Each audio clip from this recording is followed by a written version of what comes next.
Hello everyone, நான் உங்கள் Surya. Welcome to Aadhis online academy. So இந்த வீடியோவில் நம்ம என்ன பார்க்க போகிறோம் அப்படின்னா 10th ஸ்டாண்டர்டோட சயின்ஸ் புக்கில் இருந்து ஒரு லெசனை நம்ம பார்த்து முடிக்க போகிறோம். ஓகேங்களா? நம்மளோட வீடியோஸில் முன்னாடி சொல்லியிருந்த மாதிரி என்னது ஒரு லெசனாக நம்ம 10th சயின்ஸோட லெசன்ஸை நம்ம பார்க்க போகிறோம். ஓகேவா?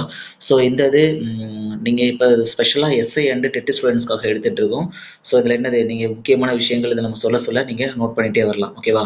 டிஎன்பிஎஸ்சி ஸ்டூடெண்ட்ஸ் பொதுவாக நம்ம நோட்டிஃபிகேஷன் வந்தவனையும் இல்லை நமக்கு கால்ஃபர் வந்தவனையும் பெருசாக அதை படிக்கிறது இல்லை, ஏன்னா சயின்ஸோட மார்க் கம்மி அப்படின்றனால.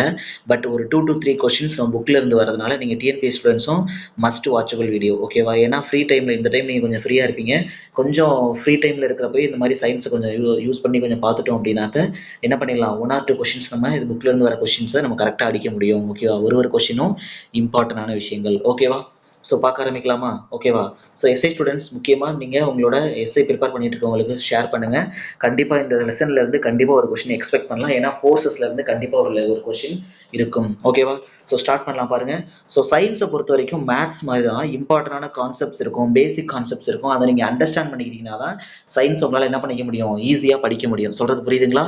ஸோ மேத்ஸில் எப்படி பேசிக்கான ஃபார்முலாஸ் இருக்கோ, பேசிக்கான ஒரு ஃபண்டமெண்டல்ஸ் இருக்கோ, அதே மாதிரி சயின்ஸில் இருக்கும். அந்த விஷயங்களை நீங்கள் புரிஞ்சுக்கிட்டா தான் சயின்ஸ் உங்களால் மனப்பாடம் பண்ணாமல் ஈஸியாக அண்டர்ஸ்டாண்ட் பண்ணிக்க முடியும். சார் நான் அப்போ அதை எப்படிங்க சார் நான் கற்றுக்கிறது அப்படின்னு சொன்னால், நம்மளோட பேசிக்ஸ் நான் இதை வந்து சொல்லையில் நான் என்ன பண்ணுவேன், எப்படி அதை ஞாபகம் வச்சுக்கிறது, எது பேசிக்ஸ் அப்படிங்கிறத சொல்லுவேன். ஸோ நான் கவனிங்க அப்படின்னு சொல்கிற இடத்துலலாம் ஸ்பெஷல் அட்டென்ஷன் கொடுத்து என்ன பண்ணணும், அந்த விஷயத்தை கவனிச்சுக்கணும். ஓகேவா? ஸோ ஃபர்ஸ்ட் லெசன் பாருங்க, இயக்க விதிகள். ஓகேவா? 10th ஃபர்ஸ்ட் லெசன் இயக்க விதிகள். ஆமா தானே? ஸோ ஜஸ்ட் இன்ட்ரோடக்ஷன் கொடுத்துருக்காங்க. ஸோ நம்ம எங்கே வந்துடலாம் டேரக்டா அப்படின்னாக்க இந்த ஏரியா வந்துடலாம். பாருங்க என்ன கொடுத்துருக்காங்க. ஸோ இங்கிலீஷ் மீடியமாக இருந்தாலும் உங்களுக்கு என்ன பண்ணுவேன், நான் பைலிங்குவல்ல அதை எக்ஸ்பிளைன் பண்ணுவேன். ஸோ அதை நீங்கள் பார்த்துக்கலாம். ஓகேவா? ஸோ டைம் வேஸ்ட் பண்ணாமல் உள்ள போயிடலாம் வாங்க. பாருங்க. ஸோ எந்திரவியல் என்ன அர்த்தம், மெக்கானிக்ஸ் அப்படின்னு சொல்லி அர்த்தம். ஆமாம் தானே?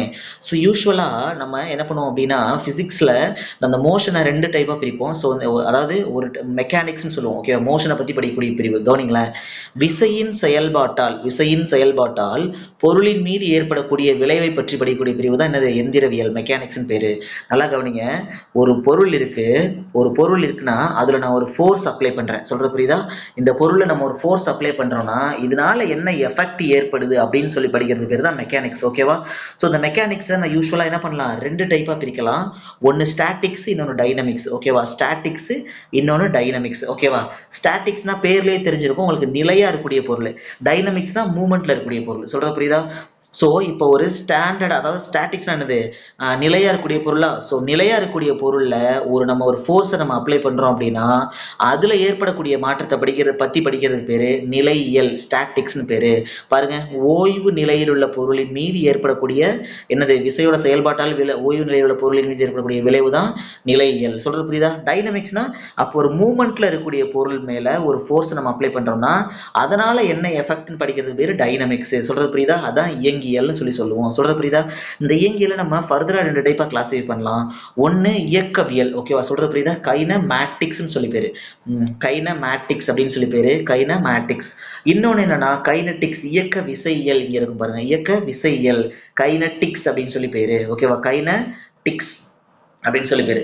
ஸோ கைனமேட்டிக்ஸ்னா என்ன சார், கைனட்டிக்ஸ்னா என்ன சார்? இங்க இந்த விஷயம் ரெண்டுலையுமே ஒரு பொருள் வந்து மூவ்மெண்ட்ல தான் இருக்கும். ஓகே, ஒரு பொருள் மூவ்மெண்ட்ல தான் இருக்கும் 2 டைப்லையுமே. இங்கேயும் நான் ஒரு ஃபோர்ஸ் அப்ளை பண்றேன், இங்கேயும் நான் ஒரு ஃபோர்ஸ் அப்ளை பண்றேன். இந்த ஃபோர்ஸை நான் கன்சிடர் பண்ணாம வெறும் எஃபெக்டை மட்டும் கன்சிடர் பண்ணா, வெறும் எஃபெக்டை மட்டும் நான் கன்சிடர் பண்ணேன்னா அதுக்கு பேர் எனக்கு என்னன்னா கைனமேட்டிக்ஸ் அப்படின்னு பேரு. இங்கேயே கொடுத்துருப்பாங்க பாருங்க, இயக்கவியல்னா வெறும் இயக்கத்தை மட்டும் தான் கன்சிடர் பண்ணணும். ஓகேவா? விசையினை கருத்தில் கொள்ளாமல் அப்படின்னு கொடுத்துருக்காங்க பாருங்க, வெறும் இயக்கத்தினை மட்டும் கருத்தில் கொள்வது இயக்கவியல். ஓகேவா? கைனட்டிக்ஸ்னா என்ன சார் அப்படின்னா பாருங்க, இயக்க விசையியல், விசையும் கருத்துல கொள்ளணும். ஒரு ஃபோர்ஸ் நான் அப்ளை பண்றேன் அப்படின்னா அந்த ஃபோர்ஸையும் நான் கணக்கில் எடுத்துப்பேன், அதுல வரக்கூடிய எஃபெக்டையும் கணக்கில் எடுத்துப்பேன். அப்படின்னா அதுக்கு பேரு இயக்க விசையியல். சொல்றது புரியுதுங்களா? ஓகேவா? நான் கொஞ்சம் ஃபாஸ்டா போற மாதிரி தெரிஞ்சுன்னா ஸ்லோ பண்ணி வச்சுக்கோங்க. ஓகேவா? ஸ்பீடை ரெடியூஸ் பண்ணி வச்சுக்கோங்க. ஓகேவா? ஸோ அதுக்கப்புறம் விசையோட பேசிக்கான திங்ஸ் தான் கொடுத்துருக்காங்க. நெக்ஸ்ட் நம்ம வர வேண்டிய விஷயம் எங்க அப்படின்னா நிலைமம். சொல்றது புரியுதா? ஸோ இதுல ஏதாவது நான் ஃபாஸ்டா போற மாதிரி இருந்தா கொஞ்சம் ஸ்லோ பண்ணி பார்த்துக்கோங்க, இல்ல ரீவைண்ட் பண்ணி பார்த்துக்கோங்க. ஓகேவா? சரி, கவனிங்க. இந்த வீடியோ ஃபுல்லா எங்கேயுமே ஸ்கிப் பண்ணாதீங்க. ஸ்கிப் பண்ணீங்கன்னா கான்செப்ட் உங்களுக்கு புரியாது. ஓகேவா? சொல்றது புரியுதா? ஏன்னா நம்ம பேசிக்ல இருந்து ஃபுல்லாவே பார்த்துருவோம். ஓகேவா? ஸோ நெக்ஸ்ட் பாருங்களேன், நிலைமம். நிலைமம்னா என்ன சார் அப்படின்னா இங்கிலீஷ்ல இனர்ஷியான்னு சொல்லுவாங்க. இனர்ஷியாலே நம்ம ஞாபகம் வச்சுக்க வேண்டிய விஷயம், அப்போஸ் பண்ணக்கூடிய ஒரு ஃபோர்ஸ். என்னது? அப்போஸ் பண்ணக்கூடிய ஒரு ஃபோர்ஸ். நல்லா கவனிங்க. ஒரு பொருள் ஓய்வுல, அதாவது ஸ்டாட்டிக்கா இருந்தாலோ இல்ல ஒரு பொருள் இயக்கத்துல இருந்தாலோ, இந்த ரெண்டு இயக்கத்துலயும் ஒண்ணு ஓய்வு நிலையில இருக்கலாம் இல்ல இயக்கத்துல இருக்கலாம். இப்படி இருக்கிறப்போ நான் ஒரு எக்ஸ்டர்னலா ஒரு ஃபோர்ஸ் கொடுக்குறேன். ஒரு எக்ஸ்டர்னலா இதுல இருந்து இதுல பணம் ஒண்ணு இந்த இந்த பொருளை தள்ளுறோம்னு வச்சுக்கோங்க. தள்ளுறோம் அப்படின்னு சொல்லி வச்சுக்கிட்டோம்னா, ஓகேவா, புஷ் பண்றோம் அப்படின்னா, ஸோ இதுலயும் இதே மாதிரி தள்ளுறோம். ஸோ நான் இனர்ஷியல் என்ன சொல்லியிருக்கேன், ஒரு அப்போஸ் பண்ணக்கூடிய ஃபோர்ஸ். இப்ப ஓய்வு நிலையில ஒரு பொருள் இருக்கு அப்படின்னா அதை நான் ஒரு எக்ஸ்டர்னலா ஒரு ஃபோர்ஸ் கொடுத்து தள்ளுறேன் அப்படின்னா, இந்த பொருள் எக்ஸ்டர்னலா கொடுக்குறேன் இல்லையா ஒரு ஃபோர்ஸ், இதுக்கு ஆப்போசிட்டா ஒரு ஃபோர்ஸ் கொடுக்கும். ஓகேவா? ஏன்னா அதோட நிலையை மாத்திக்காம இருக்கிறதுக்காக, அந்த ஓய்வு நிலையில இருக்குன்னா அந்த ஓய்வு நிலையிலேயே இருக்கிறதுக்காக இந்த பொருள் நான் கொடுக்குற ஃபோர்ஸ்க்கு ஆப்போசிட்டா ஒரு ஃபோர்ஸ் கொடுக்கும். அதுக்கு பேர் தான் இனர்ஷியா. சொல்றது புரியுதா? அதே மாதிரிதான் இயக்கத்துல இருக்கக்கூடிய பொருளுக்கு நான் ஒரு ஃபோர்ஸ் கொடுத்தாலும் இந்த மோஷனை அந்த தொடர்ந்து அதே நிலைமையில இயங்கிக்கிட்டே இருக்கிறதுக்காக ஒரு அப்போசிட்டா ஒரு ஃபோர்ஸ் கொடுக்கும். அதுக்கு பேர் தான் இனர்ஷியா. சொல்றது புரியுதா? ஸோ இந்த டெஃபினேஷன் பாருங்க, நமக்கு ஈஸியா புரியும். என்ன சொல்லியிருக்காங்க பாருங்களேன். ஸோ ஒவ்வொரு பொருளும் தன் மீது சமன் செய்யப்படாத புறவிசை எதுவும் செயல்படாத வரையில தனது ஓய்வு நிலையிலோ அல்லது சென்று கொண்டிருக்கும் நேர்கோட்டு இயக்க நிலையிலேயோ மாற்றுவதை எதிர்க்கும் தன்மை, அப்படிதான் நிலைமம் சொல்றோம். ஸோ ஒரு அப்போசிஷன் ஃபோர்ஸ்ன்னு சொல்லி சொல்லுவோம். சொல்றது புரியுதா? எஸ். நெக்ஸ்ட் பாருங்க. ஸோ நிலைமம் சொல்லி என்னன்னு சொல்லியாச்சு. நெக்ஸ்ட் இதுல பாருங்க. ஓகேவா? ஸோ நெக்ஸ்ட் பாருங்க, இதோட எக்ஸாம்பிள்ஸ் பார்த்தோம்னா இன்னும் கொஞ்சம் கிளியரா இருக்கும் பாருங்களேன். ஸோ இதோட நிலைமத்தோட எக்ஸாம்பிள்ஸ்லாம் என்ன கொடுத்துருக்காங்க பாருங்க. ஸோ என்னெல்லாம் சொல்லியிருக்காங்க பாருங்க. ஓய்வில் சாரி டைப்ஸ். இப்போ ஓகேவா? இப்போ டைப்ஸ் பார்த்தோம்னா இன்னும் கொஞ்சம் கிளியரா இருக்கும். இதென்ன சார் ஓய்வில் நிலைமம்? ஓய்வில் நிலைமம்னா ஒரு பொருள் ஓய்வுல இருக்கு, அதுல நான் ஒரு ஃபோர்ஸ் கொடுக்காத வரைக்கும், எக்ஸ்டர்னலா ஒரு ஃபோர்ஸ் கொடுக்காத வரைக்கும் அது தன்னுடைய ஓய்வு நிலையிலே இருக்கிறதுக்கு ஒரு ஃபோர்ஸ் அது கொடுக்கும். அதுக்கு பேர் தான் ஓய்வில் நிலையம். நல்லா பாருங்க. நிலையாக உள்ள ஒவ்வொரு பொருளும் தனது ஓய்வு நிலை மாற்றத்தை எதிர்க்கும் பண்பு ஓய்வில் நிலையம் அப்படின்னு சொல்லி சொல்லப்படுறது. ஓய்வுல இருக்கு அப்படின்னா அதை நம்ம சேஞ்ச் பண்றதுக்கு ட்ரை பண்றோம் அப்படின்னா அது அப்போஸ் பண்ணி ஒரு ஃபோர்ஸ் கொடுக்கும். அதுக்கு பேர் தான் ஓய்வில் நிலையம். இதுவே இயக்கத்தில் நிலையம்னா இயக்கத்துல இருக்கக்கூடிய ஒரு பொருளுக்கு நம்ம ஒரு ஃபோர்ஸ் கொடுக்குறோம் அப்படின்னா அதை அப்போஸ் பண்ணி ஒரு ஃபோர்ஸ் கொடுக்கலையா, அதுக்கு பேர் இயக்கத்தில் நிலையம். சொல்றது புரியுதா? ஸோ இயக்க நிலையில் உள்ள பொருளின் மீது இயக்க நிலை மாற்றத்தை எதிர்க்கும் பண்பு, அதான் நான் சொல்லியிருக்கேன். இனர்ஷியானால என்னது? அப்போஸ் பண்ற ஒரு விஷயம். இதுவே திசையில் நிலையம்னா ஒரு பர்டிகுலர் டைரக்ஷன்ல ஒரு பொருள் இயங்கிட்டு இருக்கு, இந்த டைரக்ஷன்ல ஒரு பொருள் இயங்கிட்டு இருக்குன்னா இந்த டைரக்ஷனை மாத்துறதுக்காக நம்ம ஒரு விஷயம் பண்றோம் அப்படின்னா அதை எதிர்த்து ஒரு ஃபோர்ஸ் கொடுக்கும் இல்லையா, அதுக்கு பேர் தான் இந்த திசையில் நிலையம்னு சொல்லி பேரு. சொல்றது புரியுதா? எஸ். அதுக்கான எடுத்துக்காட்டுகள்லாம் பாருங்க. நீளம் தாண்டக்கூடிய ஒரு நபரை சொல்லலாம். ஓகேவா? எதுக்காக? ஏன்னா கொஞ்சம் மூவ்மெண்ட்ல இருந்தார் அப்படின்னா அதே மூவ்மெண்ட்ல இருக்க அந்த பாடியும் ட்ரை பண்ணும். அதுதான் இது இனர்ஷியான்னு சொல்லி சொல்லுவோம். சொல்றது புரியுதா? ஸோ நீளம் தாண்டவர் கொஞ்சம் தூரம், நீண்ட தூரம் தாண்டறதுக்காக என்ன பண்றாரு, சிறிது தூரம் ஓடுகிறாரு. அதான் வந்து இயக்கத்துல, அதான் வந்து நம்ம சொல்லலாம், இதை வந்து இயக்கத்துல நிமிடம் சொல்லலாம். அதே மாதிரி ஓடும் மகிழுந்து வலைபாதையில செல்லும் போது பயனீர் ஒரு பக்கமாக சாயறது. ஏன்னா நேர்கோட்டுல ஒரு பயணியர் போய்கிட்டு இருக்காரு அப்படின்னா திடீர்னு என்ன பண்றாங்க, ஒரு வளைவு வர்றப்போ அந்த பாடி ஸ்ட்ரைட் லைன்லயே மூவ் பண்ண ட்ரை பண்ணுது, அதனால நம்ம ஒரு பக்கமா சாயிரும். அதனால இதையும் சொல்லலாம் எடுத்துக்காட்டா. அடுத்து பாருங்க, கிளையில் இருந்து உலுக்கிய பின் மரத்திலிருந்து கீழே விழும் இலைகள் பழம், இதெல்லாம் எடுத்துக்காட்டா சொல்லலாம். ஓகேவா? இதெல்லாம் நோட் பண்ணிக்கோங்க. எஸ். அடுத்து பாருங்களேன். அடுத்து என்ன டாபிக் அப்படின்னா உந்தம், நேர்கோட்டு உந்தம், லீனியர் மொமெண்டம்னு சொல்லுவோம். ஓகேவா? நல்லா கவனிங்க. மொமெண்டம் அப்படின்னா என்ன அர்த்தம் அப்படின்னு சொல்லி பார்த்தோம்னா, கவனிங்க என்ன கொடுத்துருக்காங்க பாருங்க. மொமெண்டம் அப்படின்னா கவனிங்களேன், எங்கே கொடுத்துருக்காங்க, இந்த இடத்துல கொடுத்துருக்காங்க பாருங்க. இயங்கும் பொருளின் நிறை மற்றும் திசைவேகத்தினுடைய பெருக்கற் பலன் உந்தம் அப்படின்னு சொல்லி சொல்றாங்க. கவனிங்களேன், எங்கெல்லாம் உங்களுக்கு டெஃபனிஷன்ல பெருக்கற் பலன், வித்தியாசம், கூட்டுத்தொகை, ரேஷியோ இப்படி எல்லாம் கொடுக்குறாங்களோ அப்பெல்லாம் நீங்க டெஃபனிஷன் மனப்பாடம் பண்ணக்கூடாது, இந்த ஃபார்முலா மனப்பாடம் பண்ணணும். இப்படி இந்த இந்த ஈக்குவேஷனை மனப்பாடம் பண்ணணும். நம்ம இந்த டெஃபனிஷனை மனப்பாடம் பண்ண மாதிரி பிங்கிறது இங்க நத்திங் பட் லீனியர் மொமெண்டம், எம்ங்கிறது என்னன்னா ஒரு பொருளோட மாசு, விங்கிறது வெலாசிட்டி. ஸோ ஒரு பொருளோட மாசையும் வெலாசிட்டியும் பெருக்கணும், அதுதான் அதோட லீனியர் மொமெண்டம்னு அர்த்தம். சொல்றது புரியுதா? ஸோ நல்லா கவனிங்க. இதோட டெஃபனிஷன், இந்த ஈக்குவேஷன், இதோட யூனிட், இது மூணுமே கோரிலேட் ஆகக்கூடியது. நான் இந்த ஈக்குவேஷனை மட்டும் படிச்சிட்டேன் அப்படின்னா நான் அந்த டெஃபனிஷனையும் படிச்ச மாதிரி இந்த யூனிட்டையும் படிச்ச மாதிரி. சொல்றது புரியுதுங்களா? எப்படி இப்போ நான் இந்த ஈக்குவேஷனை வச்சு நான் என்ன பண்ணிட்டேன், டெஃபனிஷன் சொன்னேன். ஆமா தானே? உந்தம்ங்கிறது என்னன்னா, உந்தம்ங்கிறது என்னது, மொமெண்டம்ங்கிறது என்னது, அந்த பொருளோட மாசு மற்றும் அதோட வெலாசிட்டி, இது ரெண்டோட மல்டிப்ளிகேஷன், பெருக்கற்பலன்னு சொல்லியாச்சு. இப்போ எப்படி யூனிட் எழுதலாம் பாருங்க. இதோட எஸ்ஐ அலகு என்ன சொல்லியிருக்கான் பாருங்க, கிலோகிராம் மீட்டர் பர் செகண்ட். மாஸ்னா என்னன்னா கிலோகிராம் அர்த்தம், அதோட எஸ்ஐ அலகு கிலோகிராமு. வெலாசிட்டி அப்படின்னா அதோட எஸ்ஐ அலகு மீட்டர் பர் செகண்ட். அதனால என்ன பண்ணலாம், இதை நான் சேர்த்து எழுதுனா கிலோகிராம் மீட்டர் பர் செகண்ட்ங்கிறது என்னோட மொமெண்டம்கான எஸ்ஐ யூனிட். சொல்றது புரியுதா? ஓகேவா? சொல்றது புரியுதா? இது இம்பார்ட்டன்ட், நோட் பண்ணிக்கணும், ஒன் வேர்ட்ல கேட்பான். ஓகேவா? சரி, இதோட சிஜிஎஸ் அலகு என்னன்னு சொல்லி பார்த்தோம் அப்படின்னா, சிஜிஎஸ்ங்கிறது நத்திங் பட் என்ன அர்த்தம்னா, நான் இங்க எப்படி நல்லா கவனிங்க, எஸ்ஐ அலகுல மீட்டர் அப்படின்னு சொன்னா சிஜிஎஸ்ல இது சென்டிமீட்டர் அர்த்தம். இந்த சிங்கிறது சென்டிமீட்டர், ஜிங்கிறது கிராம், எஸ்ங்கிறது செகண்ட். இங்க நான் எப்படி இதை எஸ்ஐ அலகுல இதை நான் ஒரு மீட்டர், கிலோகிராம், செகண்ட்னு சொல்றேனோ அது மாதிரி இதை நான் சென்டிமீட்டர், கிராம் பர் செகண்ட். ஓகேவா? நான் உந்தத்துக்காக பர் செகண்ட் சொல்றேன், யூஸ்வலா செகண்ட்னு சொல்லணும். ஓகேவா? ஸோ இப்போ நான் சிஜிஎஸ் அலகுல இந்த யூனிட் அப்படி கன்வெர்ட் பண்ணா என்ன ஆகும், கிலோகிராம்ங்கிறது எனக்கு என்ன ஆகும், கிராம்னு கன்வெர்ட் ஆகுமா? எஸ். அடுத்து மீட்டர்ங்கிறது எனக்கு என்ன ஆகும், சென்டிமீட்டர் கன்வெர்ட் ஆகுமா? செகண்ட்ங்கிறது செகண்ட்னே தான் இருக்கும், டிவைட் பை செகண்ட். ஸோ என்னோட சிஜிஎஸ் யூனிட் இது. சொல்றது புரியுதுங்களா? ஓகேவா? கிளியரா? எஸ். அடுத்து பாருங்க, அடுத்து என்ன பார்க்கலாம், நியூட்டனுடைய ஃபர்ஸ்ட் லா. நியூட்டனுடைய ஃபர்ஸ்ட் லா ரொம்ப இம்பார்ட்டன்ட். 3 லால இருந்து ஏதாவது ஒன்று கொஸ்டின் வரதுக்கு மோர் சான்சஸ் இருக்கு. ஓகேவா? ஸோ நல்லா ஞாபகம் வச்சுக்கணும். ஸோ பாருங்க, நியூட்டனுடைய ஃபர்ஸ்ட் லா அப்படி என்ன சொல்றாங்க, ஒவ்வொரு பொருளும் புறவிசை ஏதும் செயல்படாத வரையில தன்னுடைய ஓய்வு நிலையிலோ அல்லது சீராக இயங்கிக் கொண்டிருக்கும் இயக்க நிலையிலோ என்னது தொடர்ந்து இருக்கும்னு சொல்றாங்க. ஒரு பொருள் இருக்கு அப்படின்னா நான் எக்ஸ்டர்னலா ஃபோர்ஸ் கொடுக்காத வரைக்கும் அது என்னது, ஒரு எக்ஸ்டர்னலா ஒரு ஃபோர்ஸ், இதுதான் எக்ஸ்டர்னலா ஒரு ஃபோர்ஸ்னு வச்சுப்போம், இது எக்ஸ்டர்னலா ஒரு ஃபோர்ஸ். ஓகேவா? இப்படி நான் ஒரு ஃபோர்ஸ் கொடுக்காத வரைக்கும் அது என்ன பண்ணாது அப்படின்னா, அது ஓய்வு நிலையில இருந்தா அந்த ஓய்வு நிலையையோ இல்ல அப்படி மோஷன்ல இருந்ததுன்னா அந்த மோஷனையோ மாத்திக்காம அதே நிலையில இருக்கும். அப்படிங்கிறது என்னது, ஒரு நியூட்டனோட ஃபர்ஸ்ட் லா. சிம்பிளா நம்ம சொல்லணும்னா, ஒரு பொருளோட ஒரு நிலைமையை சேஞ்ச் பண்ணோம் அப்படின்னா நம்ம ஒரு ஃபோர்ஸ் கொடுக்கணும், கொடுக்கலன்னா அது அதோட நிலையிலேயே தான் இருக்கும் அப்படின்னு சொல்றதுதான் நியூட்டனோட ஃபர்ஸ்ட் லா. ஓகேவா? முக்கியமானது. நெக்ஸ்ட் பாருங்க, இதுல ஒன் வேர்ட் எப்படி கேட்கலாம் அப்படின்னா, கவனிங்களேன், இதை கேட்கலாம். என்னது, கவனிங்க, இது வந்து விசையினை வரையறுக்கிறது. எந்த விதி விசையினை வரையறுக்கிறதுன்னு கேட்பான், நியூட்டனுடைய ஃபர்ஸ்ட் லா. ஓகேவா? விசையின் விதின்னு சொல்லி நியூட்டனுடைய செகண்ட் லாவை நான் சொல்லுவேன், கன்ஃபியூஸ் ஆகக்கூடாது. விசையை எது டிஃபைன் பண்ணுது அப்படின்னா அது நியூட்டனுடைய ஃபர்ஸ்ட் லா. விசையின் விதி அப்படின்னு கேட்டாங்க, ஃபோர்ஸ் லா அப்படின்னு கேட்டா நியூட்டனுடைய செகண்ட் லா. ஓகேவா? பின்னாடி பார்ப்போம். அடுத்து பாருங்க, இது மட்டுமின்றி பொருளோட நிலைமத்தையும் இனர்ஷியாவையும் என்னது இது விளக்குது, நியூட்டனுடைய ஃபர்ஸ்ட் லா. ஓகேவா? அடுத்து பாருங்க, விசைன்னு என்னன்னு கொடுத்துருக்கான். ஸோ ஜஸ்ட் இது பேசிக்கான திங்ஸ் தான். நெக்ஸ்ட் பாருங்க, விசையினுடைய வகைகள். விசையினுடைய வகைகள் கவனிங்களேன். விசைங்கிறது என்னன்னு சொல்லி ஜஸ்ட் பார்த்துருவோம் பாருங்க. ஒரு பொருளை நம்ம இழுக்கிறோம் இல்ல தள்ளுறோம் அப்படின்னா அதுக்கு பேர் தான் என்னது, அந்த செயலுக்கு பேர் தான் விசைன்னு சொல்லி அர்த்தம். புரியுதா? விசைனாலே நீங்க ஒண்ணு என்ன பண்றது, அந்த பொருளை புஷ் பண்றதா அர்த்தம் இல்ல புல் பண்றதா அர்த்தம். ஓகேவா? அதான் விஷயம். ஓகேவா? சோ விசைக்கு நிறைய வகைகள் இருக்கு. இந்த விசைங்கிறது ஒரு எண் மதிப்பு மற்றும் திசையும் கொண்ட ஒரு vector quantity. Sir vector quantity என்ன சார், ஸ்கேலார் குவான்டிட்டி என்ன சார்? நல்லா கவனிங்க, ஒரு விஷயத்துக்கு நல்லா கவனிங்களேன். இப்ப இந்த பையன் இருக்கான், இந்த பையன் எவ்வளவு டிஸ்டன்ஸ் மட்டும் கடந்திருக்கான் அப்படின்னு நான் பார்த்தேன்னா அது வந்து ஸ்கேலார் குவான்டிட்டி. சொல்றது புரியுதா?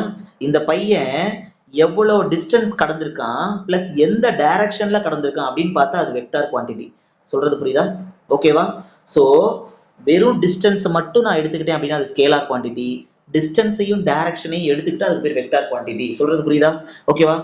சோ இதுல விசைங்கிறது எனக்கு என்னன்னாக்க எனக்கு ஒரு வெக்டார் குவான்டிட்டி. இட் மீன்ஸ் நான் எவ்வளவு ஃபோர்ஸ் கொடுக்குறேன்னு பார்க்கும், அதே மாதிரி எந்த டைரக்ஷன்ல அந்த ஃபோர்ஸ் கொடுக்குறேன் அப்படிங்கறதை நான் நோட் பண்ணுவேன். அதனால இது வெக்டார் குவான்டிட்டி. ஓகேவா? கிளியரா? எஸ். அடுத்து பாருங்க, விசையினுடைய வகைகள், டைப்ஸ் ஆஃப் ஃபோர்சஸ். ஒத்த இணை விசைகள், மாறுபட்ட இணை விசைகள் அப்படின்னு சொல்லி 2 இருக்கு. அது என்ன சார் ஒத்த இணை விசைகள் அப்படின்னா, கவனிங்க, ஒரு பொருள் இருக்கு அப்படின்னா ஒரே டைரக்ஷன்லயே நான் விசையை கொடுக்குறேன் அப்படின்னா அப்ப என்ன அர்த்தம், இதுக்கு பேர் ஒத்த விசைகள் அர்த்தம். இதுவே மாறுபட்ட இணை விசைகள் அப்படின்னா, ஒரு பொருள் இருக்கு, இப்படி இந்த டைரக்ஷன்ல ஒரு ஃபோர்ஸ் கொடுக்குறேன், இந்த டைரக்ஷன் ஆப்போசிட்ல ஒரு ஃபோர்ஸ் கொடுக்குறேன் அப்படின்னா அதுக்கு பேர் மாறுபட்ட இணை விசைகள். சொல்றது புரியுதா? ஓகேவா? இந்த 2 ஃபோர்ஸ் நம்ம சமமாகவும் இருக்கலாம் இல்ல சமமற்றதாகவும் இருக்கலாம். ஓகேவா? சொல்றது புரியுதுங்களா? எஸ். சோ சேம் டைரக்ஷன்ல இருந்தா அதுக்கு பேர் ஒத்த விசைகள், ஆப்போசிட் டைரக்ஷன்ல இருந்தா அதுக்கு பேர் மாறுபட்ட விசைகள் அப்படின்னு சொல்லிட்டு அர்த்தம். சொல்றது புரியுதா? எஸ். நெக்ஸ்ட் வாங்க. நெக்ஸ்ட் என்னன்னு பார்த்தோம்னா தொகுபயன் விசை. தொகுபயன் விசை அப்படின்னா என்ன சார் அர்த்தம் அப்படின்னா ரிசல்டன்ட் ஃபோர்ஸ் இங்கிலீஷ் அப்படின்னு சொல்லி சொல்லுவாங்க. அப்படின்னா என்ன சார் அர்த்தம் அப்படின்னா, கவனிங்க, ஒரு பொருள் இருக்கு, இந்த பொருளை இங்கிட்டு ஒரு ஃபோர்ஸ் ஒரு 5 நியூட்டன் கொடுக்குறேன், இங்கிட்டு ஒரு ஃபோர்ஸ் ஒரு 10 நியூட்டன் கொடுக்குறேன், 2 சைடும் ஒரு ஃபோர்ஸ் கொடுக்குறேன். இந்த சைடு ஆப்போசிட்ல இருந்து ஒரு 3 நியூட்டன் ஃபோர்ஸ் கொடுக்குறேன். ஓகேவா? 3 நியூட்டன் ஃபோர்ஸ் கொடுக்குறேன். இப்போ என்ன ஆகும், இந்த பொருள் எனக்கு எந்த சைடு மூவ் ஆகும், எந்த சைடு எனக்கு மூவ் ஆகும், இந்த சைடு மூவ் ஆகுமா இல்ல இந்த சைடு மூவ் ஆகும்? எஸ், ஆப்வியஸா எனக்கு இந்த சைடு இந்த டைரக்ஷன்ல தான் மூவ் ஆகும். ஆமா தானே? ஏன்னா இங்கிட்டு தான் நிறைய ஃபோர்ஸ் இருக்கு. சொல்றது புரியுதா? சோ இதுதான் விஷயம். என்னன்னா தொகுபயன் விசைங்கிறது, நல்லா கவனிங்க, இந்த சைடு. சோ என்னோட என்ன சைடு, என்னோட ரைட் சைடுல இருந்து நான் அதாவது என்னோட லெஃப்ட் சைடுல நான் 2 விசை செலுத்துறேன். அதனால 2 விசை இருக்கனால நான் அதை 5 பிளஸ் 10 அப்படின்னு வச்சுக்கணும். இதுக்கு ஆப்போசிட் டைரக்ஷன்ல ஒரு 3 நியூட்டன் செலுத்துறதுனால ஆப்போசிட்டா இருக்கனால இதை நான் -3ன்னு எடுத்துப்பேன். சொல்றது புரியுதா? இப்போ எனக்கு என்ன ஆகும் அப்படின்னா 5 + 10 15, 15 - 3 12 அப்படின்னு கிடைச்சிடும், 12 நியூட்டன். ஸோ எனக்கு என்ன ஆகுது அப்படின்னா இந்த 3 விசையையும் கூட்டி இதுக்கு ஈக்குவலான ஒரு தனி என்ன பண்ணிட்டேன், ஒரு சிங்கிள் விசையா, சிங்கிள் ஃபோர்ஸா மாத்திட்டேன். இதுக்கு பேர் தான் தொகுபயன் விசை. அப்படின்னா என்ன சார் அர்த்தம்? ரிசல்டன்ட் ஃபோர்ஸ் அப்படின்னா என்னன்னு புரியுதா? ஸோ ஒரு பொருளை செயல்படக்கூடிய பல்வேறு விசைகளை கால்குலேட் பண்ணி ஒரு சிங்கிள் விசையா மாத்துறதுக்கு, சிங்கிள் ஃபோர்ஸா மாத்துறதுக்கு பேர் தான் தொகுபயன் விசை. ஓகேவா? எஸ், பாருங்க. ஸோ இதுதான் கொடுத்துருப்பாங்க. ஸோ எப்போதுமே கவனிங்க, ஒரு தொகுபயன் விசையினுடைய மதிப்பு சுழி அப்படின்னா, சுழினா என்ன சார் அர்த்தம் அப்படின்னா ஜீரோன்னு அர்த்தம். ஓகேவா? ஜீரோ அப்படின்னா அந்த பொருள் சமநிலையில் உள்ளது அப்படின்னு சொல்லிட்டு அறியலாம். ஓகேவா? சொல்றது புரியுதா? சமநிலைன்னு என்ன சார் அர்த்தம்? ஈக்லிபிரியம் ஸ்டேட்டஸ்ல இருக்கு அந்த பொருள்ல. நம்ம தொகுபயன் விசை சுழி அப்படின்னா அந்த பொருள் வந்து என்னது, தன்னோட நிலையை ஒண்ணு ஓய்வு நிலையில இருந்தாலும் அதோட நிலையை மாத்திக்காது, இயக்கத்துல இருந்தாலும் அதோட நிலையை மாத்திக்காதுன்னு அர்த்தம். சொல்றது புரியுதா? சுழி அப்படிங்கிறப்போ ரிசல்டன்ட் வேல்யூ வந்து ஏதாவது வேல்யூ, ஒரு நம்பர் வேல்யூ வந்துச்சுன்னா தான் அதோட நிலைமை மாறும். சொல்றது புரியுதா? எஸ். அடுத்து நம்ம என்ன பார்க்கணும் அப்படின்னு சொல்லி பார்த்தோம்னா, என்னது நெக்ஸ்ட் நம்ம பார்க்க வேண்டியது விசையினுடைய செயல்பாடுகள். இந்த அட்டவணையில பாருங்க, தொகுபயன் விசை, இந்த ஈக்குவேஷன் முக்கியம், நோட் பண்ணிக்கோங்க. தொகுபயன் விசை எனக்கு ஜீரோவா இருந்துச்சு அப்படின்னா எனக்கு கொடுக்கக்கூடிய ஃபோர்ஸஸ் எப்படி இருக்குன்னு சொல்லி கேட்பாங்க. F1 = கொடுக்கக்கூடிய force F1 first force which is equal to second force அப்படின்னு இருக்கும். சொல்றதா புரியுதா? என்ன ஆகும் இங்க கவனிங்க, இந்த டயக்ராம் கவனிங்க. ஃபர்ஸ்ட் ஃபோர்ஸோட விசை வந்து 5 நியூட்டன் வச்சுப்போம், செகண்ட் ஃபோர்ஸோட விசையும் 5 நியூட்டன் வச்சுப்போம். இப்போ நான் இந்த சைட்ல இருந்தும் 5 நியூட்டன் கொடுக்குறேன், இந்த சைட்ல ஆப்போசிட்ல இருந்து 5 நியூட்டன் கொடுக்குறேன். ரெண்டும் எனக்கு என்ன ஆகும், சேமா இருக்கனால கேன்சல் ஆயிடும். அப்போ எனக்கு என்ன ஆகும், இந்த பொருள் வந்து மாறாம அதோட நிலையிலே இருக்குன்னு அர்த்தம். அதனாலதான் ரெண்டு ஃபோர்ஸ் தொகுபயன் விசை எனக்கு ஜீரோவா இருக்கிறப்ப ரெண்டும் சமமா இருக்குன்னு சொல்றேன். சொல்றது புரியுதா? ஓகேவா? கிளியரா? எஸ். அடுத்து பாருங்க, நெக்ஸ்ட் போலாமா? பாருங்க. எஸ், நெக்ஸ்ட் வந்து விசையினுடைய திருப்புத்திறன். சார் திருப்புத்திறன் என்ன சார்? பேர்லயே இருக்கு, கவனிங்களேன். ஒரு ரிஞ்சு, இது வந்து என்னது, ஒரு போல்ட் ரிஞ்சு. அது என்ன பண்றாங்க, ஒரு போல்ட்டை டைட் வைக்கிற மாதிரி ஒரு டயக்ராம் கொடுத்துருக்காங்களா? இந்த டயக்ராம் பாருங்க. திருப்புத்திறனா என்ன சார் அர்த்தம் அப்படின்னா, கவனிங்களேன், டெஃபினிஷன் என்ன கொடுத்துருக்காங்க பாருங்க, கவனிங்க. ஒரு புள்ளியின் மீது செயல்படும் விசையினுடைய திருப்புத்திறன் டவுங்கிறது விசையின் எண் மதிப்பு எஃப்ற்கும் நிலையான புள்ளி மற்றும் விசை செயல்படும் அச்சிற்கும் இடையே உள்ள செங்குத்து தொலைவு. என்ன சார் அர்த்தம் அப்படின்னா, கவனிங்களேன், இந்த மாதிரி இருக்கிறத நம்ம என்ன பண்ணிக்கலாம், இந்த ஈக்குவேஷனாகவும் பார்த்துக்கலாம், டயக்ராம் வச்சும் சொல்லித்தரேன், கவனிங்க. ஸோ யூஸ்வலாக நம்ம என்ன சொல்லலாம் அப்படின்னா, விசையினுடைய திருப்புத்திறன் டவ் = F × D அப்படின்னு என்ன சார் அர்த்தம்? டவுனா எனக்கு திருப்புத்திறன் அர்த்தம். ஓகேவா? சொல்றது புரியுதா? எஸ். இதுல பாருங்க, எஃப்ங்கிறது ஃபோர்ஸ் செயல்படக்கூடிய அந்த ஃபோர்ஸோட வேல்யூவையும் அந்த வெர்டிக்கல் டிஸ்டன்ஸையும், ஃபோர்ஸ் எங்க செயல்படுது அப்படிங்கிற இடத்துக்கான வெர்டிக்கல் டிஸ்டன்ஸையும் நான் பெருக்கினேன் அப்படின்னா அதுதான் என்னோட திருப்புத்திறன். நான் டயக்ராம்ல சொல்றேன் பாருங்க எப்படின்னு. எனக்கு இந்த இடத்துல ஃபோர்ஸ் நான் கொடுக்குறேன் கையில, ஆமா தானே? இங்க இருந்து ஃபோர்ஸ் கொடுக்குறேன். எந்த இடத்துல ஃபோர்ஸ் ஆக்ட் ஆகுது, இந்த ரிஞ்ச் வழியா ஃபோர்ஸ் மூவ் ஆகி எனக்கு இந்த நட்டுல ஆக்ட் ஆகுது, இந்த போல்ட்ல ஆக்ட் ஆகுதுன்னு வச்சுப்போம். ஓகேவா? ஸோ இப்போ எனக்கு என்ன சார் அர்த்தம்னா, நான் கொடுக்கக்கூடிய ஃபோர்ஸையும் இந்த வெர்டிக்கல் டிஸ்டன்ஸ், இவ்வளவு தூரம் போய் தானே ஃபோர்ஸ் ஆக்ட் ஆகுது, இந்த பாயிண்ட்ல தானே ஃபோர்ஸ் ஆக்ட் ஆகுது. ஸோ இந்த எந்த பாயிண்ட்ல ஃபோர்ஸ் ஆக்ட் ஆகுதோ அந்த பாயிண்ட்டுக்குமான அந்த வெர்டிக்கல் டிஸ்டன்ஸையும் நான் பெருக்கினேன் அப்படின்னா அதுக்கு பேர் தான் என்னோட திருப்புத்திறன் சொல்லி அர்த்தம். சொல்றது புரியுதா? ஓகேவா? எஸ். நெக்ஸ்ட் பாருங்க. ஸோ நெக்ஸ்ட் என்ன சொல்லியிருக்காங்க, திருப்புத்திறன் என்னன்னு சொல்லியாச்சு, ஆமா தானே? அதோட எஸ்ஐ அலகு சொல்லியிருக்காங்க பாருங்க. ஸோ இதோட எஸ்ஐ அலகு நியூட்டன் மீட்டர். முக்கியமான கொஸ்டின், நோட் பண்ணிக்கோங்க. ஸோ இந்த எஸ்ஐ அலகு என்னன்னா, திருப்புத்திறனுடைய எஸ்ஐ அலகு நியூட்டன் மீட்டர். ஓகேவா? எப்படி சார் நோட் பண்றது? ஃபோர்ஸோட எஸ்ஐ அலகு என்ன சொல்லியிருக்கேன், ஃபோர்ஸோட எஸ்ஐ அலகு எனக்கு நியூட்டன் அப்படின்னு சொல்லி சொல்லுவேன், ஆமா தானே? நியூட்டன். டீனா என்ன அர்த்தம் இந்த இடத்துல, டீனா எனக்கு டிஸ்டன்ஸ், எவ்வளவு வெர்டிகல் டிஸ்டன்ஸ் இருக்குன்னு சொல்லியிருக்கேனா. ஸோ இந்த வெர்டிகல் டிஸ்டன்ஸ்னா அது எனக்கு மீட்டர். அப்ப நியூட்டன் மீட்டர்ங்கிறது என்னோட திருப்புத்திறனுடைய அலகு. ஓகேவா சார்? வெர்டிகல் டிஸ்டன்ஸ்னு கண்டிப்பா சொல்லுமா சார் அப்படின்னா, கண்டிப்பா வெர்டிகல் டிஸ்டன்ஸ் தான் சொல்லணும். ஏன் அப்படின்னா நல்லா கவனிங்க. இப்ப இந்த ரிஞ்சு ஒரு பேச்சுக்காக நான் என்ன பண்ணிடுறேன், இந்த ரிஞ்ச் இப்படி வளைஞ்சிருக்குன்னு வச்சுப்போம். இப்படி வளைஞ்சிருக்கு, நான் இந்த இடத்துல வந்து கை பிடிச்சி இந்த இடத்துல ஃபோர்ஸ் கொடுக்குறேன்னு வச்சுப்போம். அப்போ எனக்கு என்ன அர்த்தம் அப்படின்னா வெர்டிக்கல் டிஸ்டன்ஸ்னா எனக்கு இந்த மினிமம் டிஸ்டன்ஸை குறிக்கும். இதே வெறும் டிஸ்டன்ஸ் சொன்னா அந்த வளைவுல இருக்கக்கூடிய டிஸ்டன்ஸையும் சேர்த்து எடுத்துக்கணும். சொல்றது புரியுதா? அதனால நான் திருப்புத்திறன்ல வெர்டிக்கல் டிஸ்டன்ஸ்னு கண்டிப்பா சொல்லணும். சொல்றது புரியுதா? ஓகேவா? எஸ், ஃபாஸ்டா போற மாதிரி இருந்தா கொஞ்சம் ஸ்லோ பண்ணி வச்சுக்கோங்க. ஓகேவா? அடுத்து கப்பல். கப்பல்ல என்ன சார் அர்த்தம் அப்படின்னா இரட்டை விசைகள் அப்படின்னு சொல்லி அர்த்தம். சோ கவனிங்க, கப்பல்ல என்ன சார் அர்த்தம் அப்படின்னா இப்படி ஒரு பார், ஒரு ஒரு இரும்பு பார் இருக்குன்னு வச்சுப்போம். நான் என்ன பண்றேன், இப்படி ஒரு ஃபோர்ஸ் கொடுக்குறேன், இப்படி ஒரு ஃபோர்ஸ் கொடுக்குறேன். ஓகேவா? இட் மீன்ஸ் என்ன அர்த்தம்னா ஈக்குவலாவும் இருக்கலாம். ஈக்குவலான ஃபோர்ஸஸ் நான் ரெண்டு வேறு டைரக்ஷன்லயும் கொடுப்பேன். இரண்டு வேறு முனையில, ஒரு பொருளோட இரண்டு முனைகள்ல வேறு வேறு டைரக்ஷன்ல கொடுக்குறப்போ அந்த பொருளுக்கு பேர் அந்த இப்படி ரெண்டு டைரக்ஷன்ல சேம் விசையை நான் கொடுக்குறேன் அப்படின்னா அதுக்கு பேர் தான் கப்பல்னு அர்த்தம். சொல்றது புரியுதா? எங்க சொல்லியிருக்கான் பாருங்க, இரு சமமான இணை விசைகள் ஒரே நேரத்துல ஒரு பொருளின் மீது இருவேறு புள்ளிகள், இந்த ஒரு புள்ளி இங்க ஒரு புள்ளி, ரெண்டு வேறு புள்ளிகள்ல செயல்பட்டுச்சு அப்படின்னா அது வந்து இரட்டை விசைகள்னு சொல்லி பேரு. ஓகேவா? நோட் பண்ணிக்கோங்க. சோ இரட்டை விசைகள்லாம் என்னன்னு தெரிஞ்சுக்க வேண்டியது அவசியம். சோ அடுத்து இந்த டயக்ராம்லாம் நீங்க பக்கத்துல குட்டியா போட்டு வச்சுக்கலாம். ஓகேவா? சோ அந்த இரட்டைக்கான டயக்ராம் தான் இங்கேயும் கொடுத்துருக்கான். இங்க வந்து டிஸ்க் வச்சு கொடுத்துருக்கான். நான் உங்களுக்கு ஒரு பார் வச்சு ஒரு ஒரு என்ன சொல்றது, ஒரு இரும்பு பார் வச்சு நான் உங்களுக்கு சொல்லியிருக்கேன். ஓகேவா? கிளியரா ஞாபகம் வச்சுக்கணும். நல்லா கவனிங்க. இதுல நம்ம நோட் பண்ண வேண்டிய விஷயம் என்ன அப்படின்னாக்க இதோட எக்ஸாம்பிள்ஸ், இந்த இரட்டைக்கான எக்ஸாம்பிள் என்னன்னு சொல்லி கேட்பான். நல்லா கவனிங்களேன். திருகு, அதாவது நீர் குழாயை திறத்தல் மற்றும் மூடுதல். நல்லா கவனிங்க. ஒரு டேப் இருக்கு அப்படின்னா இதுக்கு மேல நமக்கு ஒரு என்ன பண்ணுவாங்க, இதுக்கு ஒரு அந்த திருகிறதுக்கு வச்சிருப்பாங்க, திருகாணி மாதிரி டேப்ல. ஆமா தானே? இப்ப நான் இதை திருகிறப்ப என்ன பண்ணுவேன், இந்த சைட்ல ஒரு விரல் பிடிச்சிருப்பேன், இந்த சைட்ல இருந்து ஒரு விரல் பிடிச்சிருப்பேன். அப்ப நான் திருகிறப்ப எனக்கு என்ன ஆகும் அப்படின்னா இந்த சைட்ல ஒரு ஃபோர்ஸ், இந்த சைட்ல ஒரு ஃபோர்ஸ் ஆக்ட் ஆகும். ஆமா தானே? நான் சொன்ன மாதிரியே இருக்கு பாருங்க, ஒரு பொருள் இருக்கு, இந்த முனையில ஒரு ஃபோர்ஸ் ஆக்ட் பண்ணுது, அதே மாதிரி என்னது இந்த முனையில ஒரு ஃபோர்ஸ் ஆக்ட் பண்ணும்னு சொல்லி சொன்னேன். சேம் அதே மாதிரி இந்த குழாயில இருக்கு பாருங்க. சோ குழாய் திறத்தல் மற்றும் மூடுதல் நமக்கு என்னது, ஒரு கப்பலுக்கான ஒரு எக்ஸாம்பிள் அப்படின்னு சொல்லி சொல்லலாம். எஸ், அதே மாதிரியே பாருங்க திருகினுடைய சுழற்சி நத்திங் பட் எனக்கு என்னது, நமக்கு நான் அந்த சொன்ன இல்லையா ரிஞ்சு, ஆமா தானே, போல்ட்டை சுழற்றுறதுக்கு அதுக்கான ஒரு எக்ஸாம்பிள் திருகினுடைய சுழற்சி. அடுத்து பாருங்க பம்பரத்தினுடைய சுழற்சியும் நமக்கு ஒரு இரட்டை தான் ஏற்படுத்துது. எப்படி சார் பம்பரத்தினுடைய சுழற்சி ஏற்படுத்தும் அப்படின்னா நல்லா கவனிங்க. ஒரு பம்பரம் இப்படி இருக்குன்னா நான் கைத்துல இப்படி சுத்தி இருப்போம் கவுரு, ஆமா தானே, இதுல அந்த சாட்டையை சுத்தி இருப்பாங்க, ஆமா தானே. அப்போ இந்த சாட்டையோட இந்த சைடு, இந்த ஒரு முனை என்ன சைடு என்ன பண்ணும் அப்படின்னா பம்பரத்தை இந்த சைடா ரொட்டேட் பண்ணும், இந்த சைடு இருக்கக்கூடிய முனை இந்த சைடா ரொட்டேட் பண்ணும். ஓகே, ஆப்போசிட்டா ரொட்டேட் பண்ணும். சொல்றது புரியுதா? நான் எந்தெந்த டயக்ராம்ல வச்சு கையை வச்சு எழுதிட்டு இருக்கேனோ இல்ல நான் பெண்ணை வச்சு எழுதிட்டு இருக்கேனோ அந்த டயக்ராமை நீங்க கிளியரா பார்க்கணும். அப்பதான் உங்களுக்கு என்ன பண்ண முடியும், அதை அண்டர்ஸ்டாண்ட் பண்ணிக்க முடியும். சொல்றது புரியுதா? ஸோ நான் இந்த சாட்டையோட இந்த சைடில் கொடுக்குற ஃபோர்ஸ் ஒரு சைடும், ஆப்போசிட்ல கொடுக்குற ஃபோர்ஸ் இன்னொரு சைடும் ஆக்ட் பண்ணும். ஸோ சேம் இதுல நம்ம ஆக்ட் பண்றதுனால தான் பம்பரத்தையும் நம்ம ஒரு இரட்டை அப்படின்னு சொல்லி சொல்றோம், இரட்டை விசைகள்னு சொல்றோம். சொல்றது புரியுதா? அண்டர்ஸ்டூடா? ஓகேவா? சோ கொஞ்சம் ஸ்லோ பண்ணி கூட பாத்துக்கோங்க. ஓகேவா? சோ நெக்ஸ்ட் பாருங்க, அடுத்து என்னது, விசையினுடைய திருப்புத்திறனுக்கான எடுத்துக்காட்டு. கியர்ஸ் எல்லாம் நம்ம என்ன பண்ணலாம், கியர்ஸ் எல்லாமே நம்மளோட விசையின் திருப்புத்திறனுக்கான நமக்கு எடுத்துக்காட்டு தான். ஓகேவா? கியர்ஸ். நெக்ஸ்ட் பாருங்க, கியர் சொல்லலாம். அதுக்கப்புறமா சீசா. ஓகேவா? சீசா ஏற்ற பலகைன்னு சொல்லி சொல்லுவோம் இல்லையா? ஆமா தானே? சோ ஏற்ற பலகை சீசான்னு சொல்லி சொல்லுவோம். சோ சீசாவும் அதுக்கு எடுத்துக்காட்டு தான். ஓகேவா சார்? சீசாலாம் எப்படிங்க சார் எடுத்துக்காட்டு அப்படின்னு சொல்லி பார்த்தோம்னா நல்லா கவனிங்க. ஒரு ஒரு ஒரு சீசா அப்படி இருக்கு அப்படின்னா இந்த இடத்துல ஒரு பையன் உட்காந்துருப்பாங்க, இந்த இடத்துல ஒரு பையன் உட்காந்துருப்பாங்க. இந்த பையன் கீழ் நோக்கி ஒரு விசை கொடுக்குறப்ப இந்த பையன்ல இருந்து மேல் நோக்கி ஒரு விசை போகும். சொல்றது புரியுதா? சோ ரெண்டு டைரக்ஷன்ல ஆப்போசிட்டா இருக்கு இல்லையா? சோ அதனாலதான் என்னது இதை நம்ம திருப்புத்திறன்னு சொல்லி சொல்றோம். ஓகேவா? சொல்றது புரியுதா?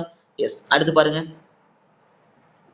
ஸோ அடுத்து திருப்பு சக்கரம் என்னது, ஸ்டியரிங் வீல். ஸ்டியரிங் வீல்லையும் சேம் நம்ம என்ன பண்ணலாம், இந்த கப்பில் நம்ம ஆக்ட் பண்ண வைக்க முடியும். ஒரு ஸ்டியரிங் வீல் இப்படி இருக்குன்னா நல்லா கவனிங்க. இப்போ இதில் நான் என்ன பண்ணியிருப்பேன், ஒரு கை எந்த சைடு பிடிச்சிருப்பேன், ஒரு கை எந்த சைடு பிடிச்சிருப்போம், ஆமா தானே.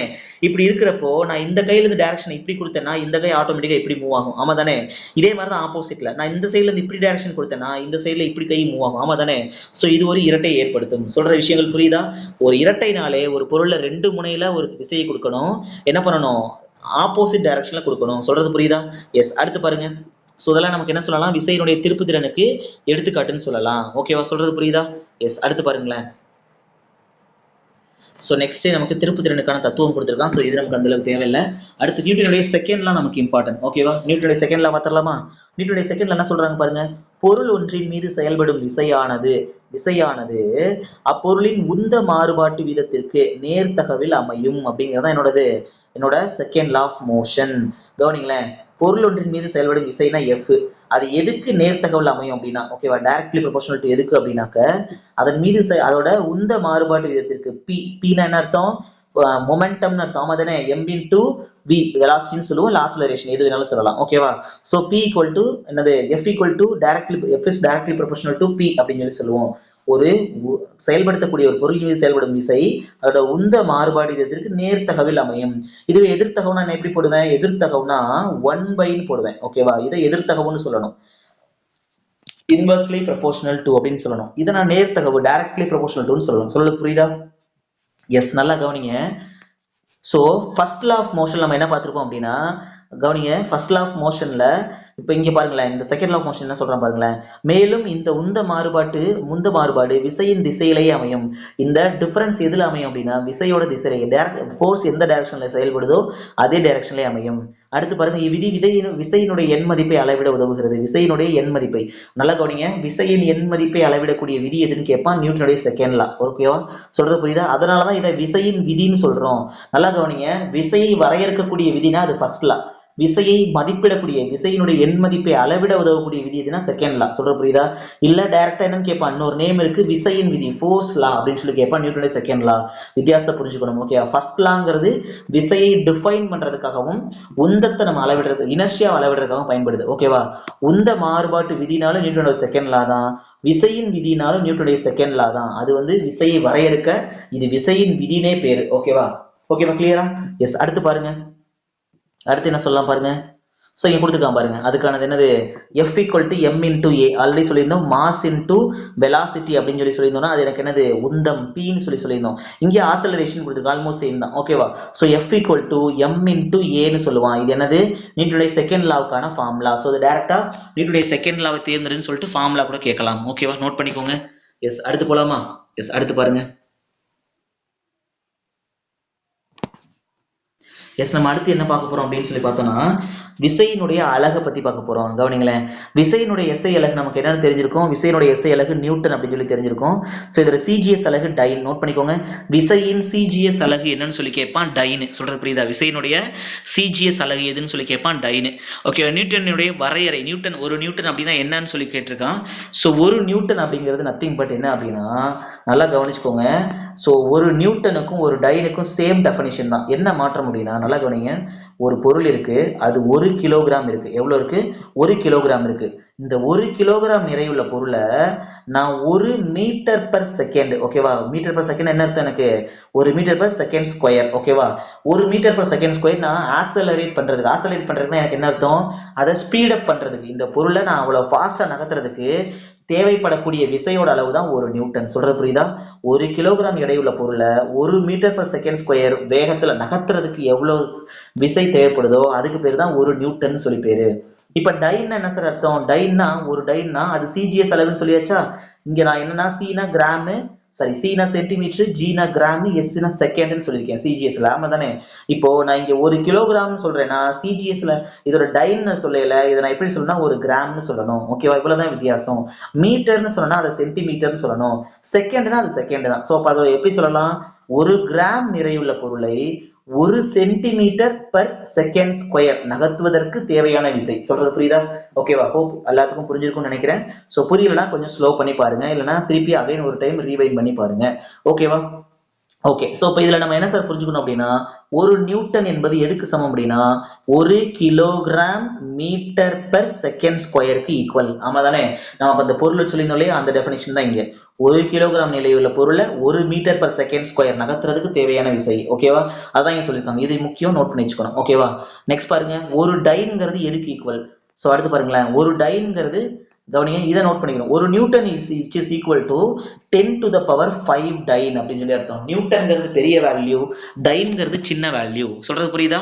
ஸோ ஒரு டைன், ஒரு நியூட்டன்ங்கிறது எத்தனை டைன்னு கேட்பான், 10 to the power 5 டைன் அப்படின்னு சொல்லி சொல்லணும். ஓகேவா? எஸ். நெக்ஸ்ட் பாருங்க. ஸோ பாருங்களேன், அடுத்து பாருங்க, ஒரு ஈர்ப்பியல் விசை அலகு. ஈர்ப்பியல் விசை அலகுனா என்னன்னு சொல்லி நம்ம பின்னாடி பார்க்க போறோம். கிராவிடேஷனல், என்னது, யூனிவர்சல் கிராவிடேஷனல் கான்ஸ்டன்ட் பத்தி நம்ம பின்னாடி பார்க்க போறோம். ஸோ இப்போ இதுல பாருங்க, ஒரு கேஜிஎஃப்ங்கிறது எத்தனை நியூட்டன்னு கேட்பான், 9.8 நியூட்டன். ஜி கிராவிடேஷனல் ஃபோர்ஸ் அப்படின்னா 9.8 மீட்டர் பர் செகண்ட் ஸ்கொயர்னு அர்த்தம் யூஸ்வலா. ஜினா கிராவிடேஷன், ஓகேவா? ஸோ கிராவிடேஷனல் ஃபோர்ஸ் அப்படின்னா என்ன அர்த்தம்னா, அதை நான் நியூட்டன்ல சொல்லணும்னா அதை நான் 9.8 நியூட்டன் அப்படின்னு சொல்லணும். சொல்றது புரியுதா? ஒரு கேஜிஎஃப்ங்கிறது. இதுவே ஒரு கிராம் ஃபோர்ஸ் அப்படிங்கிறது 980 டைனு. மேல இருக்கிறது மட்டும் தெளிவா ஞாபகம் வச்சுக்கோங்க. அது எக்ஸாம்ல கேட்கறதுக்கு சான்ஸ் இருக்கு. ஒரு கிலோகிராம் ஃபோர்ஸ் அப்படின்னா எவ்வளவு அப்படின்னு சொல்லி கேட்கறதுக்கு. சொல்றது புரியுதா? எஸ். அடுத்து பாருங்களேன், இம்பல்ஸ் ஃபோர்ஸ். இம்பல்ஸ் ஃபோர்ஸ்னா என்னன்னா, மிக குறைந்த கால அளவில் மிக அதிக அளவு செயல்படக்கூடிய விசை. சொல்றது புரியுதா? எக்ஸாம்பிளுக்கு இந்த நம்ம ஒரு சுத்தி வச்சிருக்கோம்னு வச்சுக்கோங்க. ஒரு சுத்தியல் வச்சிருக்கோம்.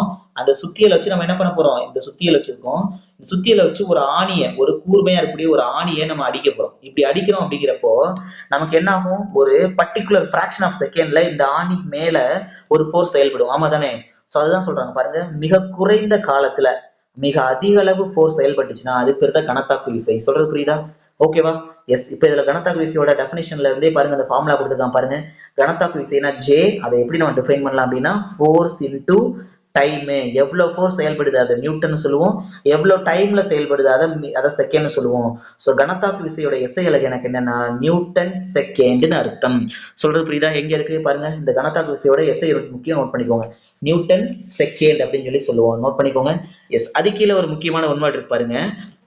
என்ன சொல்லியிருக்கான் அப்படின்னா, ஒரு பொருளின் மீது கவனிங்க, இந்த கணத்தாக்கு விசை இம்பல்ஸ் ஃபோர்ஸ்ங்கிறது எப்ப அதிகரிக்கும் எப்ப குறையும்னு சொல்லி கேட்பான். ஓகேவா? கவனிங்க, ஒரு பொருளின் மீது மோதும் காலம் குறையும் போது, டைம் குறைஞ்சது, கம்மியா தான் டச் ஆயிருக்கு அப்படின்னா அதுல அதிகமான ஃபோர்ஸ் இருக்கும்னு அர்த்தம். சொல்ற புரியுதா? அதிகமான ஃபோர்ஸ்ல செயல்படுதுன்னு அர்த்தம். இதுவே டச் ஆகுற டைம் எனக்கு அதிகமா இருந்துச்சு அப்படின்னா அந்த பொருள் மேல கம்மியான ஃபோர்ஸ் தான் இருக்குன்னு அர்த்தம். சொல்றது புரியுதா? வித்தியாசம் புரியுதா? சோ அதிகமான ஃபோர்ஸ், அதிகமான டைம் டச் ஆச்சுன்னா எனக்கு ஃபோர்ஸ் கம்மியா இருக்கும், கம்மியான டைம் டச் ஆச்சுன்னா எனக்கு ஃபோர்ஸ் அதிகமா இருக்கும். இதான் இங்க சொல்லியிருக்கான். ஸோ இது இம்பார்ட்டன்ட், நோட் பண்ணிக்கோங்க. எப்படி கேட்பான்? ஒரு கணத்தாக்கு விசையில் பொருளின் மோதல் காலம் குறையும் போது அப்பொருளில் செயல்படும் கணத்தாக்கு விசையினுடைய மதிப்பு டேஸ் ஆப்ஷன்ல கொடுப்பான். அதிகமாகும், குறையும், சுழியாகும், இல்ல என்னது எதிர் திசையில் நெகட்டிவ்ல போகும் அப்படின்னு சொல்லி கொடுப்பான். ஸோ அதை நோட் பண்ணிக்கணும். ஓகேவா? எஸ். இப்பெல்லாம் எஸ்ஐ கொஸ்டின்ஸ்லயும் நமக்கு என்னது சென்டென்ஸ் கொடுத்து இதுல எது சரி தவறுன்னு கேட்கிற ட்ரெண்டிங் வந்துருச்சு. ஆமா தானே? சேம் அதே மாதிரி டெட்டுக்கும் வரலாம். சோ நோட் பண்ணிக்கோங்க. ஓகேவா? கிளியரா? எஸ். நெக்ஸ்ட் பாருங்க. நெக்ஸ்ட் என்னது? நெக்ஸ்ட் பாருங்க. ஸோ நெக்ஸ்ட் வந்து நியூட்டனுடைய மூன்றாம் விதி அப்படின்னு சொல்லி சொல்றோம். ஸோ இந்த எக்ஸாம்பிள் பாருங்க, இந்த என்னது சில எடுத்துக்காட்டு கொடுக்குறான் பாருங்க. இந்த இம்பல்ஸ் ஃபோர்ஸுக்கு என்னது, இருசக்கர வாகனத்துல யூஸ் பண்ணக்கூடிய சாக் அப்சர்வர். ஓகேவா? ஸோ சாக் அப்சர்வர் நமக்கு கணத்தாக்கு விசைக்கு எடுத்துக்காட்டு தான். அதே மாதிரி கிரிக்கெட்ல ஒரு கீப்பர் என்ன பண்ணுவாரு, கவனிங்க, கிரிக்கெட்ல இருக்கக்கூடிய கீப்பர் ஒரு பாலை பிடிச்ச உடனே கையை என்ன பண்ண மாட்டாரு, அப்படியே வச்சுக்க மாட்டாரு. என்ன பண்ணுவாருன்னா ஒரு பின்னோக்கி ஒரு கொஞ்ச தூரத்துக்கு என்ன பண்ணுவாருன்னா பாலை கையில பின்னாடி இழுப்பாரு. ஸோ அது எதுக்காக அப்படின்னா அவரோட கையை அந்த பாலோட ஃபோர்ஸ் என்ன பண்ணது, ரொம்ப அஃபெக்ட் பண்ணாம இருக்கிறதுக்காக தான். சொல்றது புரியுதா? எஸ். அடுத்து பாருங்க, நியூட்டனுடைய மூன்றாம் இயக்க விதி. நியூட்டனுடைய மூன்றாம் விதியில் என்ன சார் சொல்றாங்க, கவனிங்க, ஒவ்வொரு விசைக்கும் சமமான எதிர்விசை மற்றும் ஒவ்வொரு விசைக்கும் சமமான எதிர்விசை உண்டு. விசையும் எதிர்விசையும் எப்போதும் இருவேறு பொருளின் மீது செயல்படும். சிம்பிள். கவனிங்க, ஒரு விசைக்குமே இப்போ ஒரு துப்பாக்கியை வச்சு நம்ம என்ன பண்ண போறோம், ஒரு துப்பாக்கியை வச்சு ஒருத்தர் சுடுறாருன்னு சொல்லி வச்சுப்போம். ஓகேவா? ஒரு துப்பாக்கி வச்சு ஒருத்தர் சுடுறாரு அப்படின்னு சொல்லி வச்சுப்போம். இந்த துப்பாக்கில இருந்து ஒரு புல்லட் ரிலீஸ் ஆகுது அப்படின்னா இந்த புல்லட் இந்த சைடு போகும். ஆமா தானே? சோ இந்த சைடு போகுது. இந்த துப்பாக்கியை யாரு சுட்டாங்களோ அந்த பர்சனை ஒரு ரைஃபிள் என்ன ஆகும், இவரை பின்னோக்கி தள்ளும். இந்த துப்பாக்கி வந்து அந்த சுட்ட நபரை பின்னோக்கி தள்ளும். சொல்றது புரியுதா? இதான் ஏன் சொல்றாங்க, ஒவ்வொரு விசைக்கும் சமமான எதிர்விசை உண்டு. விசையும் எதிர்விசையும் எப்போதும் இருவேறு பொருள் மீது செயல்படும். ரெண்டு டிஃப்ரெண்ட் பொருள் மீது. ஏன்னா ஒரு தோட்டாலே ஒரு விசை செயல்படு, எதிர்விசை யாரு மேல அந்த துப்பாக்கியை சுட்டவர் மேல செயல்படும். சொல்றது புரியுதா? அதனால இருவேறு பொருள் மீது செயல்படும் சொல்லுவாங்க. சொல்றது புரியுதா? சோ டெட் ஸ்டூடெண்ட்ஸ், எஸ்ஐ ஸ்டூடெண்ட்ஸ்ல இதை நோட் பண்ணி வச்சுக்கணும். இதெல்லாம் சென்டென்ஸ்ல வர்றதுக்கு, கூற்று காரணத்துல வர்றதுக்கு வாய்ப்பு இருக்கு. ஓகேவா? சோ நியூட்டனுடைய தேர்ட் லா படி என்னோட ஃபார்முலா அப்படின்னு என்ன ஃபார்முலா அப்படின்னா பாருங்க, இது விசை செயல்படுறது, இது எதிர் விசை செயல்படுறது. அதனாலதான் FA = FB. ஓகேவா? சொல்றது புரியுதா? ஏங்கிற பொருள் மீது செயல்படும் விசை அது எதுக்கு ஆப்போசிட்டா இருக்கும் அப்படின்னாக்க பிங்கிற பொருள் மீது செயல்படுற விசைக்கு அப்படி ஈக்குவல் அண்ட் ஆப்போசிட்டா இருக்கும். சொல்றது புரியுதா? எஸ். இதுக்கான எக்ஸாம்பிள் பாருங்க. தேர்ட் லாவுக்கு பறவைகள் பறக்கிறது, நீச்சல் வீரர் நீந்துறது, அது இல்லாம துப்பாக்கியில சுடுறது, இது எல்லாமே நியூட்டனுடைய தேர்ட் லாவுக்கு எக்ஸாம்பிள். சொல்றது புரியுதா? நியூட்டனுடைய தேர்ட் லாவுக்கு எக்ஸாம்பிள். ஓகேவா? கிளியரா? எஸ், அடுத்து பாருங்க, நேர்கோட்டு உந்த அழிவின்மை விதி அப்படின்னா என்னன்னு பாருங்க. ஒரு புறவிசை ஏதும் செயல்படாத வரையில ஒரு ஒரு புறவிசை ஏதும் தாக்காத வரையில் ஒரு பொருள் அல்லது ஒரு அமைப்பின் மீது செயல்படும் மொத்த நேர்கோட்டு உந்தம் மாறாமல் இருக்கும். ஒரு பொருள் இருக்கு, கவனிங்க. ஒரு பொருள் இருக்கு, இது ஒரு பொருள், பொருள் ஏ, இது பொருள் பி, ரெண்டு பொருள் இருக்குன்னா இது மீது எந்த விசையுமே எக்ஸ்டர்னலா எந்த ஃபோர்ஸுமே செயல்படலை அப்படின்னா அதோட மொத்த உந்தமும் மாறாம இருக்கும். இந்த டெஃபினேஷன் மட்டும் தெரிஞ்சுக்கிட்டா போதுமானது. நமக்கு இந்த ஃபார்முலா ஞாபகம் வச்சுக்கோங்க, ஓகேவா. உந்த அழிவின்மை விதி என்னன்னு சொல்லி கேட்பான், அந்த ஃபார்முலா செலக்ட் பண்ண சொல்லி கேட்பான். இது கரெக்டான கூட கேட்கறதுக்கு சான்ஸ் இருக்கு. என்னது பொருள் ஃபர்ஸ்ட், கவனிங்களேன். இந்த M1ங்கிறது என்னன்னா ஃபர்ஸ்ட் பொருளோட நிறை, M2ங்கிறது செகண்ட் பொருளோட நிறை. அதே மாதிரி U1ங்கிறது ஃபர்ஸ்ட் பொருளோட ஸ்பீடு, U2ங்கிறது செகண்ட் பொருளோட ஸ்பீடு. ஒரு பர்டிகுலர் டைமுக்கு அப்புறம் ரெண்டு பொருளும் இடிச்சுக்குது, ஒன்னே இடிச்சுக்குது. அதுக்கப்புறமா அதோட ஸ்பீடு சேஞ்ச் ஆயிருக்கும், ஆமா தானே. ஏன்னா ஃபர்ஸ்ட் ஏங்கிற பொருள் பிங்கிற பொருள் இடிச்சுது அப்படின்னா பிங்கிற பொருள் ஃபாஸ்டா மூவ் ஆகும், ஏன்னா தள்ளி விட்டுருச்சு இல்லையா, இடிச்சு. அப்ப இது பியோட வெலாசிட்டி இது, ஓகேவா. இடிச்சதுக்கு அப்புறமா ரெண்டாவது வெலாசிட்டி இது, ஓகேவா. இடிச்சதுக்கு அப்புறமா பிஏவோட வெலாசிட்டி இது, ஓகேவா. சோ நிறை மாறாது, அதோட வெயிட் மாறாது இல்லையா. சோ இதை வச்சுதான் நம்ம ஃபார்முலா டெரைவ் பண்றோம். என்ன அர்த்தம் அப்படின்னா உந்த அழிவின்மை விதிப்படி ஃபர்ஸ்ட் பொருளோட m into mass into velocity plus ரெண்டாவது பொருளோட என்னது, கவனிங்களேன். இதை நம்ம எப்படி சொல்லலாம் அப்படின்னா ஃபர்ஸ்ட் பொருளோட இனிஷியல் வெலாசிட்டி, செகண்ட் பொருளோட இனிஷியல் உந்தம், அதாவது m into u, m into v அந்த வெலாசிட்டி தான் அர்த்தம். இது இனிஷியல் வெலாசிட்டி, இதுவும் இனிஷியல் வெலாசிட்டி தான். ஸோ ஃபர்ஸ்ட் பொருளோட உந்தம் பிளஸ் இரண்டாவது பொருளோட உந்தம், இது எதுக்கு ஈக்குவலா இருக்கும்னா ஃபர்ஸ்ட் பொருளோட இடிச்சதுக்கு அப்புறமா இருக்கக்கூடிய உந்தம், ரெண்டாவது பொருளோட இடிச்சதுக்கு அப்புறமா இருக்கக்கூடிய உந்தம், ரெண்டையும் ஈக்குவல், இது ரெண்டையும் கூட்டணும்னா அது ரெண்டுக்கும் ஈக்குவலா இருக்கும். அப்படிங்கிறதா எனக்கு என்னது நியூட்டனுடைய உந்த அழிவின்மை விதி. சொல்றது புரியுதா? எஸ். நெக்ஸ்ட் பாருங்க, ராக்கெட் ஏவுதல் ரொம்ப முக்கியமான கொஸ்டின், புக் பேக் கொஸ்டின் கூட, ரொம்ப அடிக்கடி கேட்கிற கொஸ்டின் கூட. ராக்கெட் ஏவுதலில் நியூட்டனுடைய மூன்றாம் விதி மற்றும் நேர்கோட்டு உந்த அழிவின்மை விதி செயல்படுது. நோட் பண்ணிக்கோங்க, ராக்கெட்ல என்ன ரூல் செயல்படுது, எந்த பிரின்சிபல் செயல்படுதுன்னு சொல்லி கேட்பான். என்னது, ராக்கெட் என்னென்ன விதியில செயல்படுது அப்படின்னா மூன்றாம் விதி, நியூட்டனுடைய மூன்றாம் விதிப்படியும் நேர்கோட்டு உந்த அழிவின்மை விதிப்படியும் செயல்படுது. ஓகேவா, கிளியரா? எஸ். நெக்ஸ்ட் பாருங்க. நெக்ஸ்ட் என்னன்னா நமக்கு ஈர்ப்பியல், இதுல நியூட்டனுடைய பொது ஈர்ப்பியல் விதி, ஓகேவா. நியூட்டனுடைய யூனிவர்சல் என்னது கிராவிட்டி கான்ஸ்டன்ட்னு சொல்லுவோம். சார் இது என்ன சார் அர்த்தம் அப்படின்னா நல்லா கவனிங்க.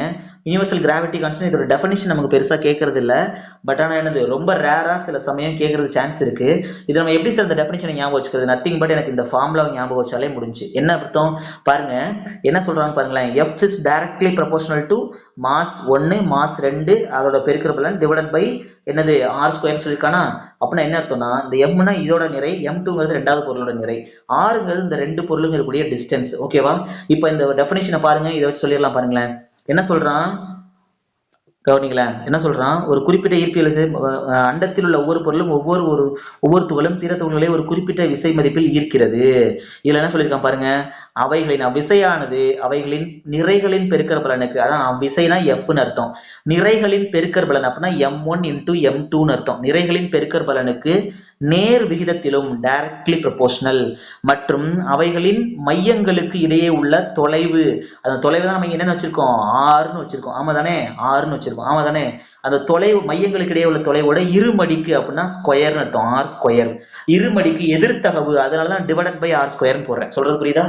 நேர்த்தகவுனா மல்டிபிளிகேஷன் டைரக்டா போடணும், எதிர்த்தகவுனா டிவைடட் பைல போடணும், ஓகேவா.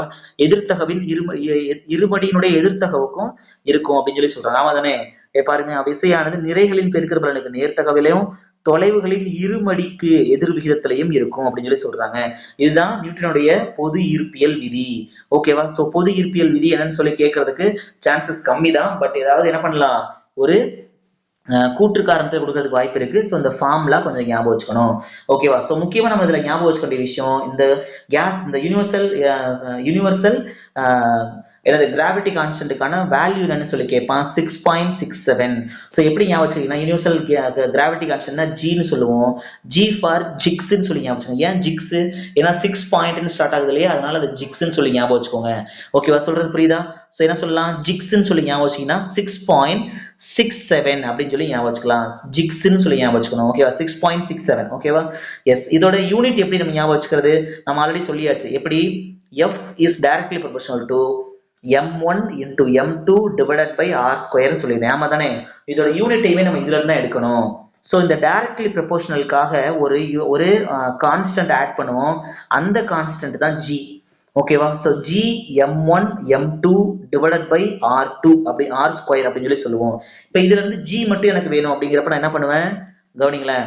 ஸோ இந்த இதுல இருந்து ஜி மட்டும், ஏன்னா எனக்கு யூனிவர்சல் கிராவிட்டி கான்ஸ்டன்ட் ஜி தானே, ஜி மட்டும் வேணும்னா ஸோ எஃப் இன்டூ இந்த ஆர் இந்த சைடு வரப்ப ஆர் ஸ்கொயர் டிவைடட் பை என்ன பண்ணுவோம் டிவைடட் பை எம்1 இன்டூ எம்2ன்னு சொல்லுவேன். ஆமா தானே? ஸோ இப்போ இதுல இருந்து அப்படியே எனக்கு இந்த யூனிட் எழுத வேண்டாம். ஃபோர்ஸ்னா எனக்கு என்ன அர்த்தம்? ஃபோர்ஸ்னா அதோட யூனிட் என்ன அர்த்தம்? எனக்கு நியூட்டன் இன்டூ ஆர் ஸ்கொயர் அப்படின்னு கொடுத்துருக்காங்க. ஆமா தானே? ஆர்னா டிஸ்டன்ஸ்னு அர்த்தம். டிஸ்டன்ஸ்னா மீட்டர்ல மெஷர் பண்ணுவேன். ஸோ எம் ஸ்கொயர் மீட்டர் ஸ்கொயர்னு சொல்லி போடுவேன். டிவைடட் பை எம்1 எம்2, இதுவும் கிலோகிராம் தான், இதுவும் கிலோகிராம்ல தான் மெஷர் பண்ணுவோம். So kilogram square. சொல்றது புரியுதா? இந்த யூனிட் முக்கியம், ஞாபகம் வச்சுக்கணும். கேட்பான். சொல்றது புரியுதா? ஸோ அந்த ஃபார்முலாவை ஞாபகம் வச்சிங்கன்னா நீங்க டெஃபினிஷனையும் ஞாபகம் வச்சிடலாம், யூனிட்டையும் ஞாபகம் வச்சிடலாம். கன்ஃபார்ம் உங்களுக்கு இது மறக்காது. சொல்ற விஷயம் புரியுதா? ஓகேவா? எஸ். நெக்ஸ்ட் பாருங்க, ஈர்ப்பியல் முடுக்கம். புவியீர்ப்பு முடுக்கம்னா என்னன்னா அதை ஜீன் மெஷர் பண்ணுவோம். இந்த ஜீன்னா யூனிவர்சல் கிராவிட்டி கான்ஸ்டன்ட், இது எர்த் கிராவிட்டி கான்ஸ்டன்ட். சொல்றது புரியுதா? ஸோ இந்த எர்த் கிராவிட்டி கான்ஸ்டன்டோட அளவு எவ்வளவுன்னு கேட்பான். அளவு வந்து 9.8. அலகு யூனிட் என்னன்னா மீட்டர் பர் செகண்ட் ஸ்கொயர். இதை மட்டும் நோட் பண்ணிக்கோங்க. 9.8 மீட்டர் பர் செகண்ட் ஸ்கொயர். ஓகேவா? நோட் பண்ணிக்கோங்க இதை. எஸ். நெக்ஸ்ட் பாருங்க. ஸோ நெக்ஸ்ட் பாருங்க. நெக்ஸ்ட் என்னன்னா இந்த ரெண்டு யூனிவர்சல் கிராவிட்டி கான்ஸ்டன்ட்டுக்கும் எர்த் கிராவிட்டி கான்ஸ்டன்ட்டுக்கும் உள்ள தொடர்பு என்ன, என்ன ரிலேஷன் அப்படின்னு சொல்லிட்டு கொஸ்டின் கேட்கறான் பாருங்க. ஸோ அப்படின்னு சொல்லிட்டு என்னன்னு சொல்லி பார்க்கறான். ஸோ இதுல இருந்து கொஸ்டின் வர்றது ரேர் தான். நீங்க எது மட்டும் நோட் பண்ணிக்கலாம் அப்படின்னா கவனிங்க, எது மட்டும் நீங்க நோட் பண்ணிக்கணும் அப்படின்னு சொல்லி பார்த்தோம்னா இந்த புவியினுடைய நிறை, இது மட்டும் நோட் பண்ணிக்கோங்க. புவியினுடைய நிறை எவ்வளவுன்னு கேட்கறதுக்கு வாய்ப்பு இருக்கு. புவியினுடைய நிறை 5.9 × 10⁻, என்னது 24, 5.97. ஸோ ரொம்ப ஃபுல்லா தேவையில்லை, எனக்கு 5.97 வச்சுட்டா கூட போதுமானது. 5.97 × 10⁻24. 24 எப்படி ஞாபகம் வச்சுக்கலாம்? புவியினுடைய நிறைன்னு சொல்லியிருக்காங்க. புவியில ஒரு நாளுங்கிறது 24 ஹவர்ஸா. ஸோ அப்போ என்ன பண்ணிக்கலாம், அதுல இருந்து கூட நம்ம 24 10⁻24 அப்படின்னு சொல்லி ஞாபகம் வச்சுக்கலாம். ஓகேவா? கிளியரா? எஸ். அடுத்து பார்க்கலாமா? அடுத்து பாருங்க, புவியீர்ப்பு முடுக்கத்தில் ஏற்படக்கூடிய மாற்றம். இது தேவையில்லை, ஜஸ்ட் பாருங்க. அடுத்து நிறை எடை, இதோட டிஃபரன்ஸ் கொடுத்துருக்கான் பாருங்க. நிறைனா என்ன? நிறை என்பது கவனிங்க, இது முக்கியமானது. இது சில சமயம் கூற்று காரணத்துல கொடுப்பான். நிறை என்பது பொருளின் அடிப்படை பண்பாகும். பொருளினுடைய நிறைங்கிறது அதில் அடங்கியுள்ள பருப்பொருளினுடைய அளவு. சொல்றது புரியுதா? நிறைங்கிறது என்னன்னா பருப்பொருளினுடைய அளவு. இதுவே எடைனா என்னன்னா பொருளின் மீது செயல்படும் ஈர்ப்பு விசையினுடைய மதிப்பு, அதுதான் எடைன்னு சொல்லுவோம். சார் என்ன சார் எனக்கு புரியலையே சார் அப்படின்னா நல்லா கவனிங்க. ஒரு கல் இருக்குன்னு வச்சுப்போம். ஒரு கல் இருக்கு. இந்த கல்லை நான் என்ன பண்றேன் அப்படின்னா இந்த கல்லுக்குள்ள எத்தனை குட்டி குட்டி குட்டி குட்டியா துகள்கள் இருக்குன்னு சொல்லி நான் மெஷர் பண்றேனோ அதுக்கு பேர் தான் எனக்கு என்னன்னா நிறை. அதான் பருப்பொருளினுடைய அளவு நிறைன்னு சொல்றது. ஓகேவா? இதுவே அந்த பொருளின் மீது செயல்படக்கூடிய ஈர்ப்பியல் விசையின் மதிப்புனா என்ன சார் அர்த்தம் அப்படின்னா, இந்த கல்லை நான் மேல தூக்கி எறிகிறேன் அப்படின்னா இந்த புவியில இருந்து நம்ம பூமியில இருந்து மேல தூக்கி எறிகிறோம்னா பூமியோட கிராவிடேஷனல் ஃபோர்ஸ் கொஞ்சம் அட்ராக்ட் பண்ணும் இல்லையா அந்த கல்லை கீழே இழுக்கிறதுக்கு.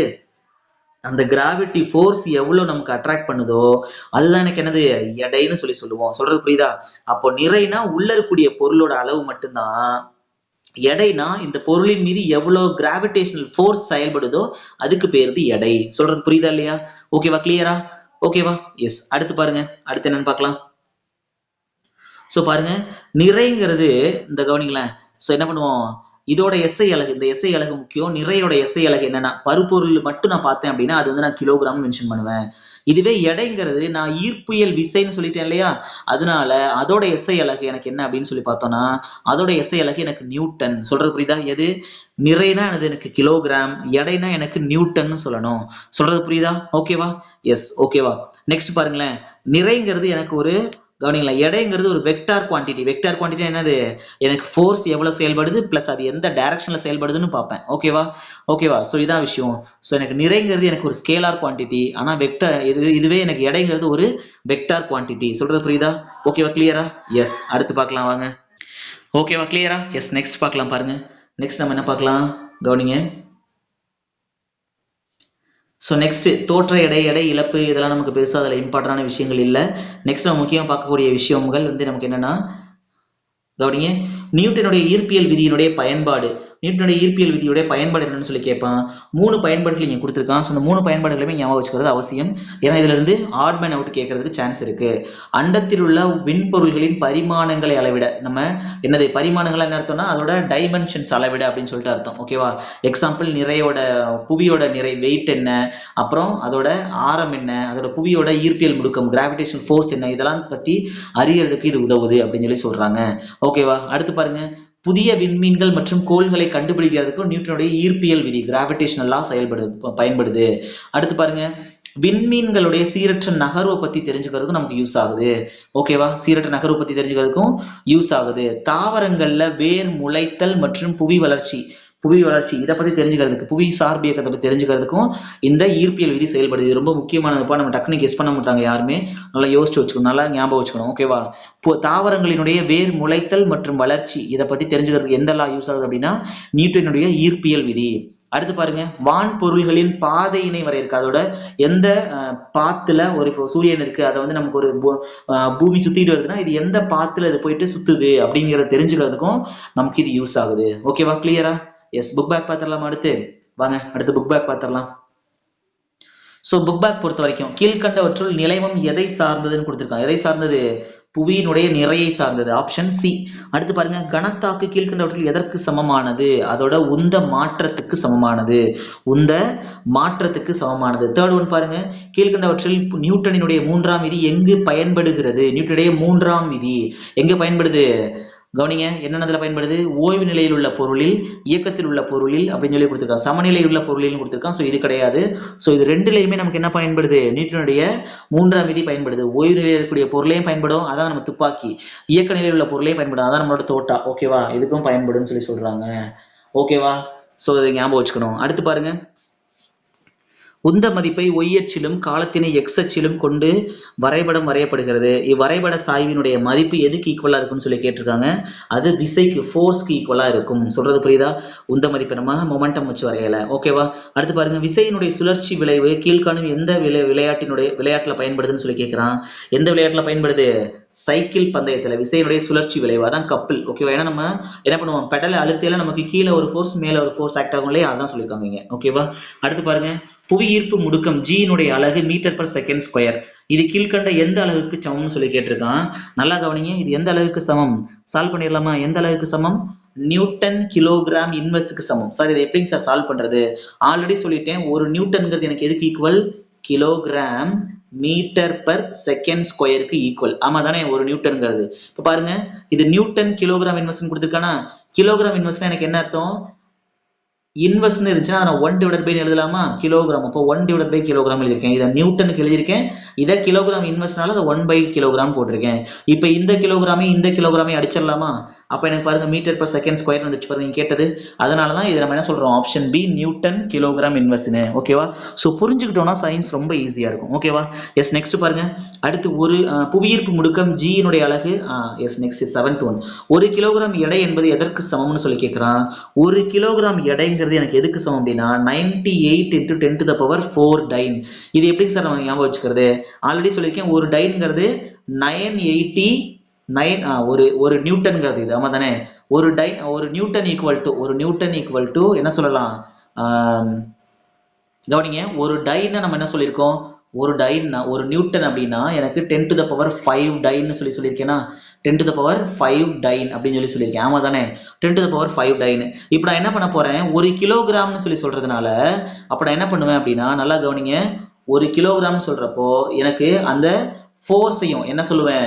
அந்த கிராவிடேஷனல் ஃபோர்ஸை நான் இது கூட மல்டிப்ளை பண்ணுவேன்னு அர்த்தம். இந்த 10.5 கூட மல்டிப்ளை பண்ணுவேன்னு அர்த்தம். அப்ப 10⁵ இன்டூ 9.8 அப்படின்னு மல்டிப்ளை பண்ணுவேன்னு அர்த்தம். இப்போ நான் மல்டிப்ளை பண்ண எனக்கு என்ன கிடைக்கும்? இங்க கவனிங்க, நம்ம ஆப்ஷனுக்கு ஏற்ற மாதிரி பார்க்கணும். அப்போ பாருங்க, 98 இருக்கனால ஒரு ஸ்தானத்தை இங்க எடுத்துட்டு இதை 4ன்னு மாத்தணும். இந்த 9.8ல வரக்கூடிய 8 எனக்கு இந்த பாயிண்ட் இந்த சைடு மாறிடும். அப்போ இது 98 × 10⁴ அப்படின்னு சொல்லி மாறும். சொல்றது புரியுதா? எஸ். அடுத்து பாருங்க, புவியின் m நிறை கொண்ட பொருள் ஒன்று புவியினுடைய ஆரத்தில் பாதி அளவு ஆரம் கொண்ட கோல் ஒன்றிற்கு எடுத்து செல்லப்படுகிறது. அங்கு அதனுடைய மதிப்பு என்னன்னு சொல்லி கேட்கிறாங்க. அதனுடைய மதிப்பு மாறாது. நிறையினுடைய மதிப்பு எப்பவுமே மாறாது. எடை தான் மாறும், நிறை மாறாது. சொல்றது புரியுதா? லோயர் கிளாஸ்ல படிப்போம். அடுத்து பாருங்க, நிறை மதிப்பு மாறாமல் புவியானது தனது ஆரத்தில் 50% சுருங்கினால் புவியினுடைய பொருளினுடைய எடையானது என்னவா இருக்கும்னு சொல்லி கேட்கிறான். புவியினுடைய எடை எனக்கு என்னவா மாறும்? எனக்கு 300% அதிகரிக்கும். சொல்றது புரியுதா? எஸ். அடுத்து பாருங்க, ராக்கெட் ஏவுதலில் டேஸ் விதி பயன்படுத்தப்படுகிறது அப்படின்னு சொல்லி கேட்கிறான். ராக்கெட் ஏவுதல்ல புக் பேக்ல இருக்குன்னு நான் சொல்லியிருக்கேன் ஆல்ரெடி. ஆமா தானே? நியூட்டனுடைய 3ஆம் விதி, அது இல்லாம நேர்கோட்டு உந்த அழிவின்மை விதி, நேர்கோட்டு உந்த மாறா கோட்பாடு, இதுவும் பயன்படுது. ஸோ எனக்கு ஆன்சர் ஆப்ஷன் டி, ஏ மற்றும் இ. ஓகேவா? அடுத்து பாருங்க, கோடிட்டங்கள் பார்த்துடலாமா? கோடிட்டங்கள் பாருங்க, இடப்பெயர்ச்சி நிகழ்விற்கு டேஸ் தேவை அப்படின்னா ஃபோர்ஸ், விசை தேவை, விசை தேவை. அடுத்து, நகர்ந்து கொண்டு உள்ள ஊர்தியில் திடீர் தடை ஏற்பட்டால் பயணியர் முன்னோக்கி சாய்கிறார். இந்நிகழ்வு டேஸ் மூலம் விளக்கப்படுகிறது. என்ன என்ன எது மூலம் விளக்கப்படுது? இயக்கத்தில் நிலைமத்தின் மூலம் இயக்கப்படுது. ஓகே, சொல்ற புரியுதா? இயக்கத்தில் நிலைமம். ஏன்னா நம்ம சொல்லியிருக்கோம் ஆல்ரெடி, என்னது, ஆட்டோல போயிட்டு இருக்க ஒருத்தர் திடீர்னு ஒரு பக்கமா சாயறதுக்கு என்ன காரணம்? இயக்கத்தில் நிலைமம் தான் காரணம்னு சொல்லியிருக்கோம். ஆமா தானே? எஸ். அடுத்து பாருங்க, மரபு ரீதியாக வலஞ்சுழி திருப்புத்திறன் டேஸ் அப்படின்னு எந்த இதுல குறிப்பிடுறோம்? எதிர்குறியில குறிப்பிடுறோம், எதிர்குறியில குறிப்பிடுறோம். அதே மாதிரி இடஞ்சுழி திருப்புத்திறன் நேர்குறியில குறிப்பிடுவோம். ஆமா தானே? நோட் பண்ணிக்கோங்க. நெக்ஸ்ட் பாருங்க, மகிழுந்தின் சக்கரத்தின் சுழற்சி வேகத்தினை மாற்ற டேஸ் பயன்படுத்தப்படுகிறது. பற்சக்கரம் பயன்படுத்தப்படுது. பற்சக்கரம்னா கியர்ஸ். ஓகேவா? 100 கிலோகிராம் எடை நிறையுள்ள மனிதனுடைய எடை புவிப்பரப்புல டேஸ் அளவாக இருக்கும் அப்படின்னா, நான் வரக்கூடிய எடை அந்த 100ஐயும் இன்டூ புவிப்பரப்புனால அதோட கிராவிட்டியும் மல்டிப்ளை பண்ணிக்கணும். 9.8 மல்டிப்ளை பண்ணிக்கணும். மல்டிப்ளை பண்ண எனக்கு என்ன கிடைக்கும்? 980 நியூட்டன் அப்படின்னு கிடைக்கும். சொல்றது புரியுதா? இதான் என்னோட ஆன்சர். ஓகேவா? எஸ். அடுத்து பாருங்க, பொறுத்துக பார்த்துடலாம் பாருங்க. ஸோ பொறுத்துக, நியூட்டனுடைய முதல் விதி. நியூட்டனுடைய முதல் விதி எனக்கு என்ன வரும்? நியூட்டனுடைய முதல் விதிங்கிறது எனக்கு எதுக்கான விதி? பொருளின் சமநிலைக்கான விதி. நியூட்டனுடைய 2ஆம் விதி எனக்கு என்ன வரும்? விசையின் விதி. இன்னொரு பேர் கூட இதா இருக்குன்னு சொல்லியிருக்கேன். ஆமா தானே? அடுத்து பாருங்க, நியூட்டனுடைய 3ஆம் விதி எனக்கு என்னது? பறவை பறத்தல்ல பயன்படுது. நேர்கோட்டு உந்த அழிவின்மை விதி ராக்கெட் ஏவுதல்ல பயன்படுத்தப்படுது. சொல்றது புரியுதா? ஓகேவா சார்? அப்ப நியூட்டனுடைய 3ஆம் விதி இங்க சொல்லலாமே சார் அப்படின்னா, எனக்கு நேர்கோட்டு உந்த அழிவின்மை விதி பறவை பறத்தல்ல பயன்படாது. சோ அப்ப இங்க சொல்ல முடியாது. சொல்றது புரியுதா? அதனாலதான் அப்படி சொல்லிருக்கோம். ஓகேவா? கிளியரா? ஓகேவா? சோ இந்த லெசன், ஃபர்ஸ்ட் லெசன் முடிச்சாச்சு சார். டைம் ரொம்ப எடுக்குதே சார் அப்படின்னு யோசிக்காதீங்க. கான்செப்ட் ரொம்ப இம்பார்ட்டன்ட். கண்டிப்பா எஸ்ஐல இருந்து இதுல இருந்து ஒரு கொஸ்டின் எதிர்பார்க்கலாம். டெட் ஸ்டூடெண்ட்ஸ்க்கு இதுல இருந்து ஒரு கொஸ்டின் எதிர்பார்க்கலாம். ஓகேவா? ஃபர்தரா நம்மளோட அடுத்தடுத்த லெசன்ஸ்க்கான அப்டேட்ஸும் என்னது இந்த சேனல்ல நமக்கு வந்துட்டே இருக்கும். அடுத்தடுத்த லெசன் நீங்க இதுல இருந்து பார்த்துக்கலாம். ஸோ உங்களோட நமக்கு இந்த சேனலை சப்ஸ்கிரைப் பண்ணுங்க. உங்களோட ஃப்ரெண்ட்ஸ் யாராவது டெட்டோ இல்லை டிஎன்பிஎஸ்சியோ இல்லை என்னது எஸ்ஐயோ படிச்சுட்டு இருந்தாங்கன்னா அவங்களுக்கு நம்ம சேனலை ஷேர் பண்ணுங்க, இந்த வீடியோவை ஷேர் பண்ணுங்க. கண்டிப்பா உங்களுக்கு யூஸ்ஃபுல்லா இருக்கும். ஓகேவா? கிளியரா? ஓகே, நெக்ஸ்ட் வீடியோக்கு வெயிட் பண்ணிட்டு இருங்க. நம்மளோட சேனலை சப்ஸ்கிரைப் பண்ணிக்கோங்க. Thank you all. உங்களுக்கு இதுல ஏதாவது புரியல இல்லை அப்படி இல்லை கொஞ்சம் ஃபாஸ்டா இருக்கு இல்லை ஸ்லோவா இருக்கு அப்படின்ற மாதிரி ஏதாவது கமெண்ட் இருந்ததுன்னா நீங்க கமெண்ட் பண்ணுங்க. அதுக்கேற்ற மாதிரி நெக்ஸ்ட் வீடியோல நம்ம மாத்திப்போம். ஓகேவா? Thank you all. தேங்க்யூ.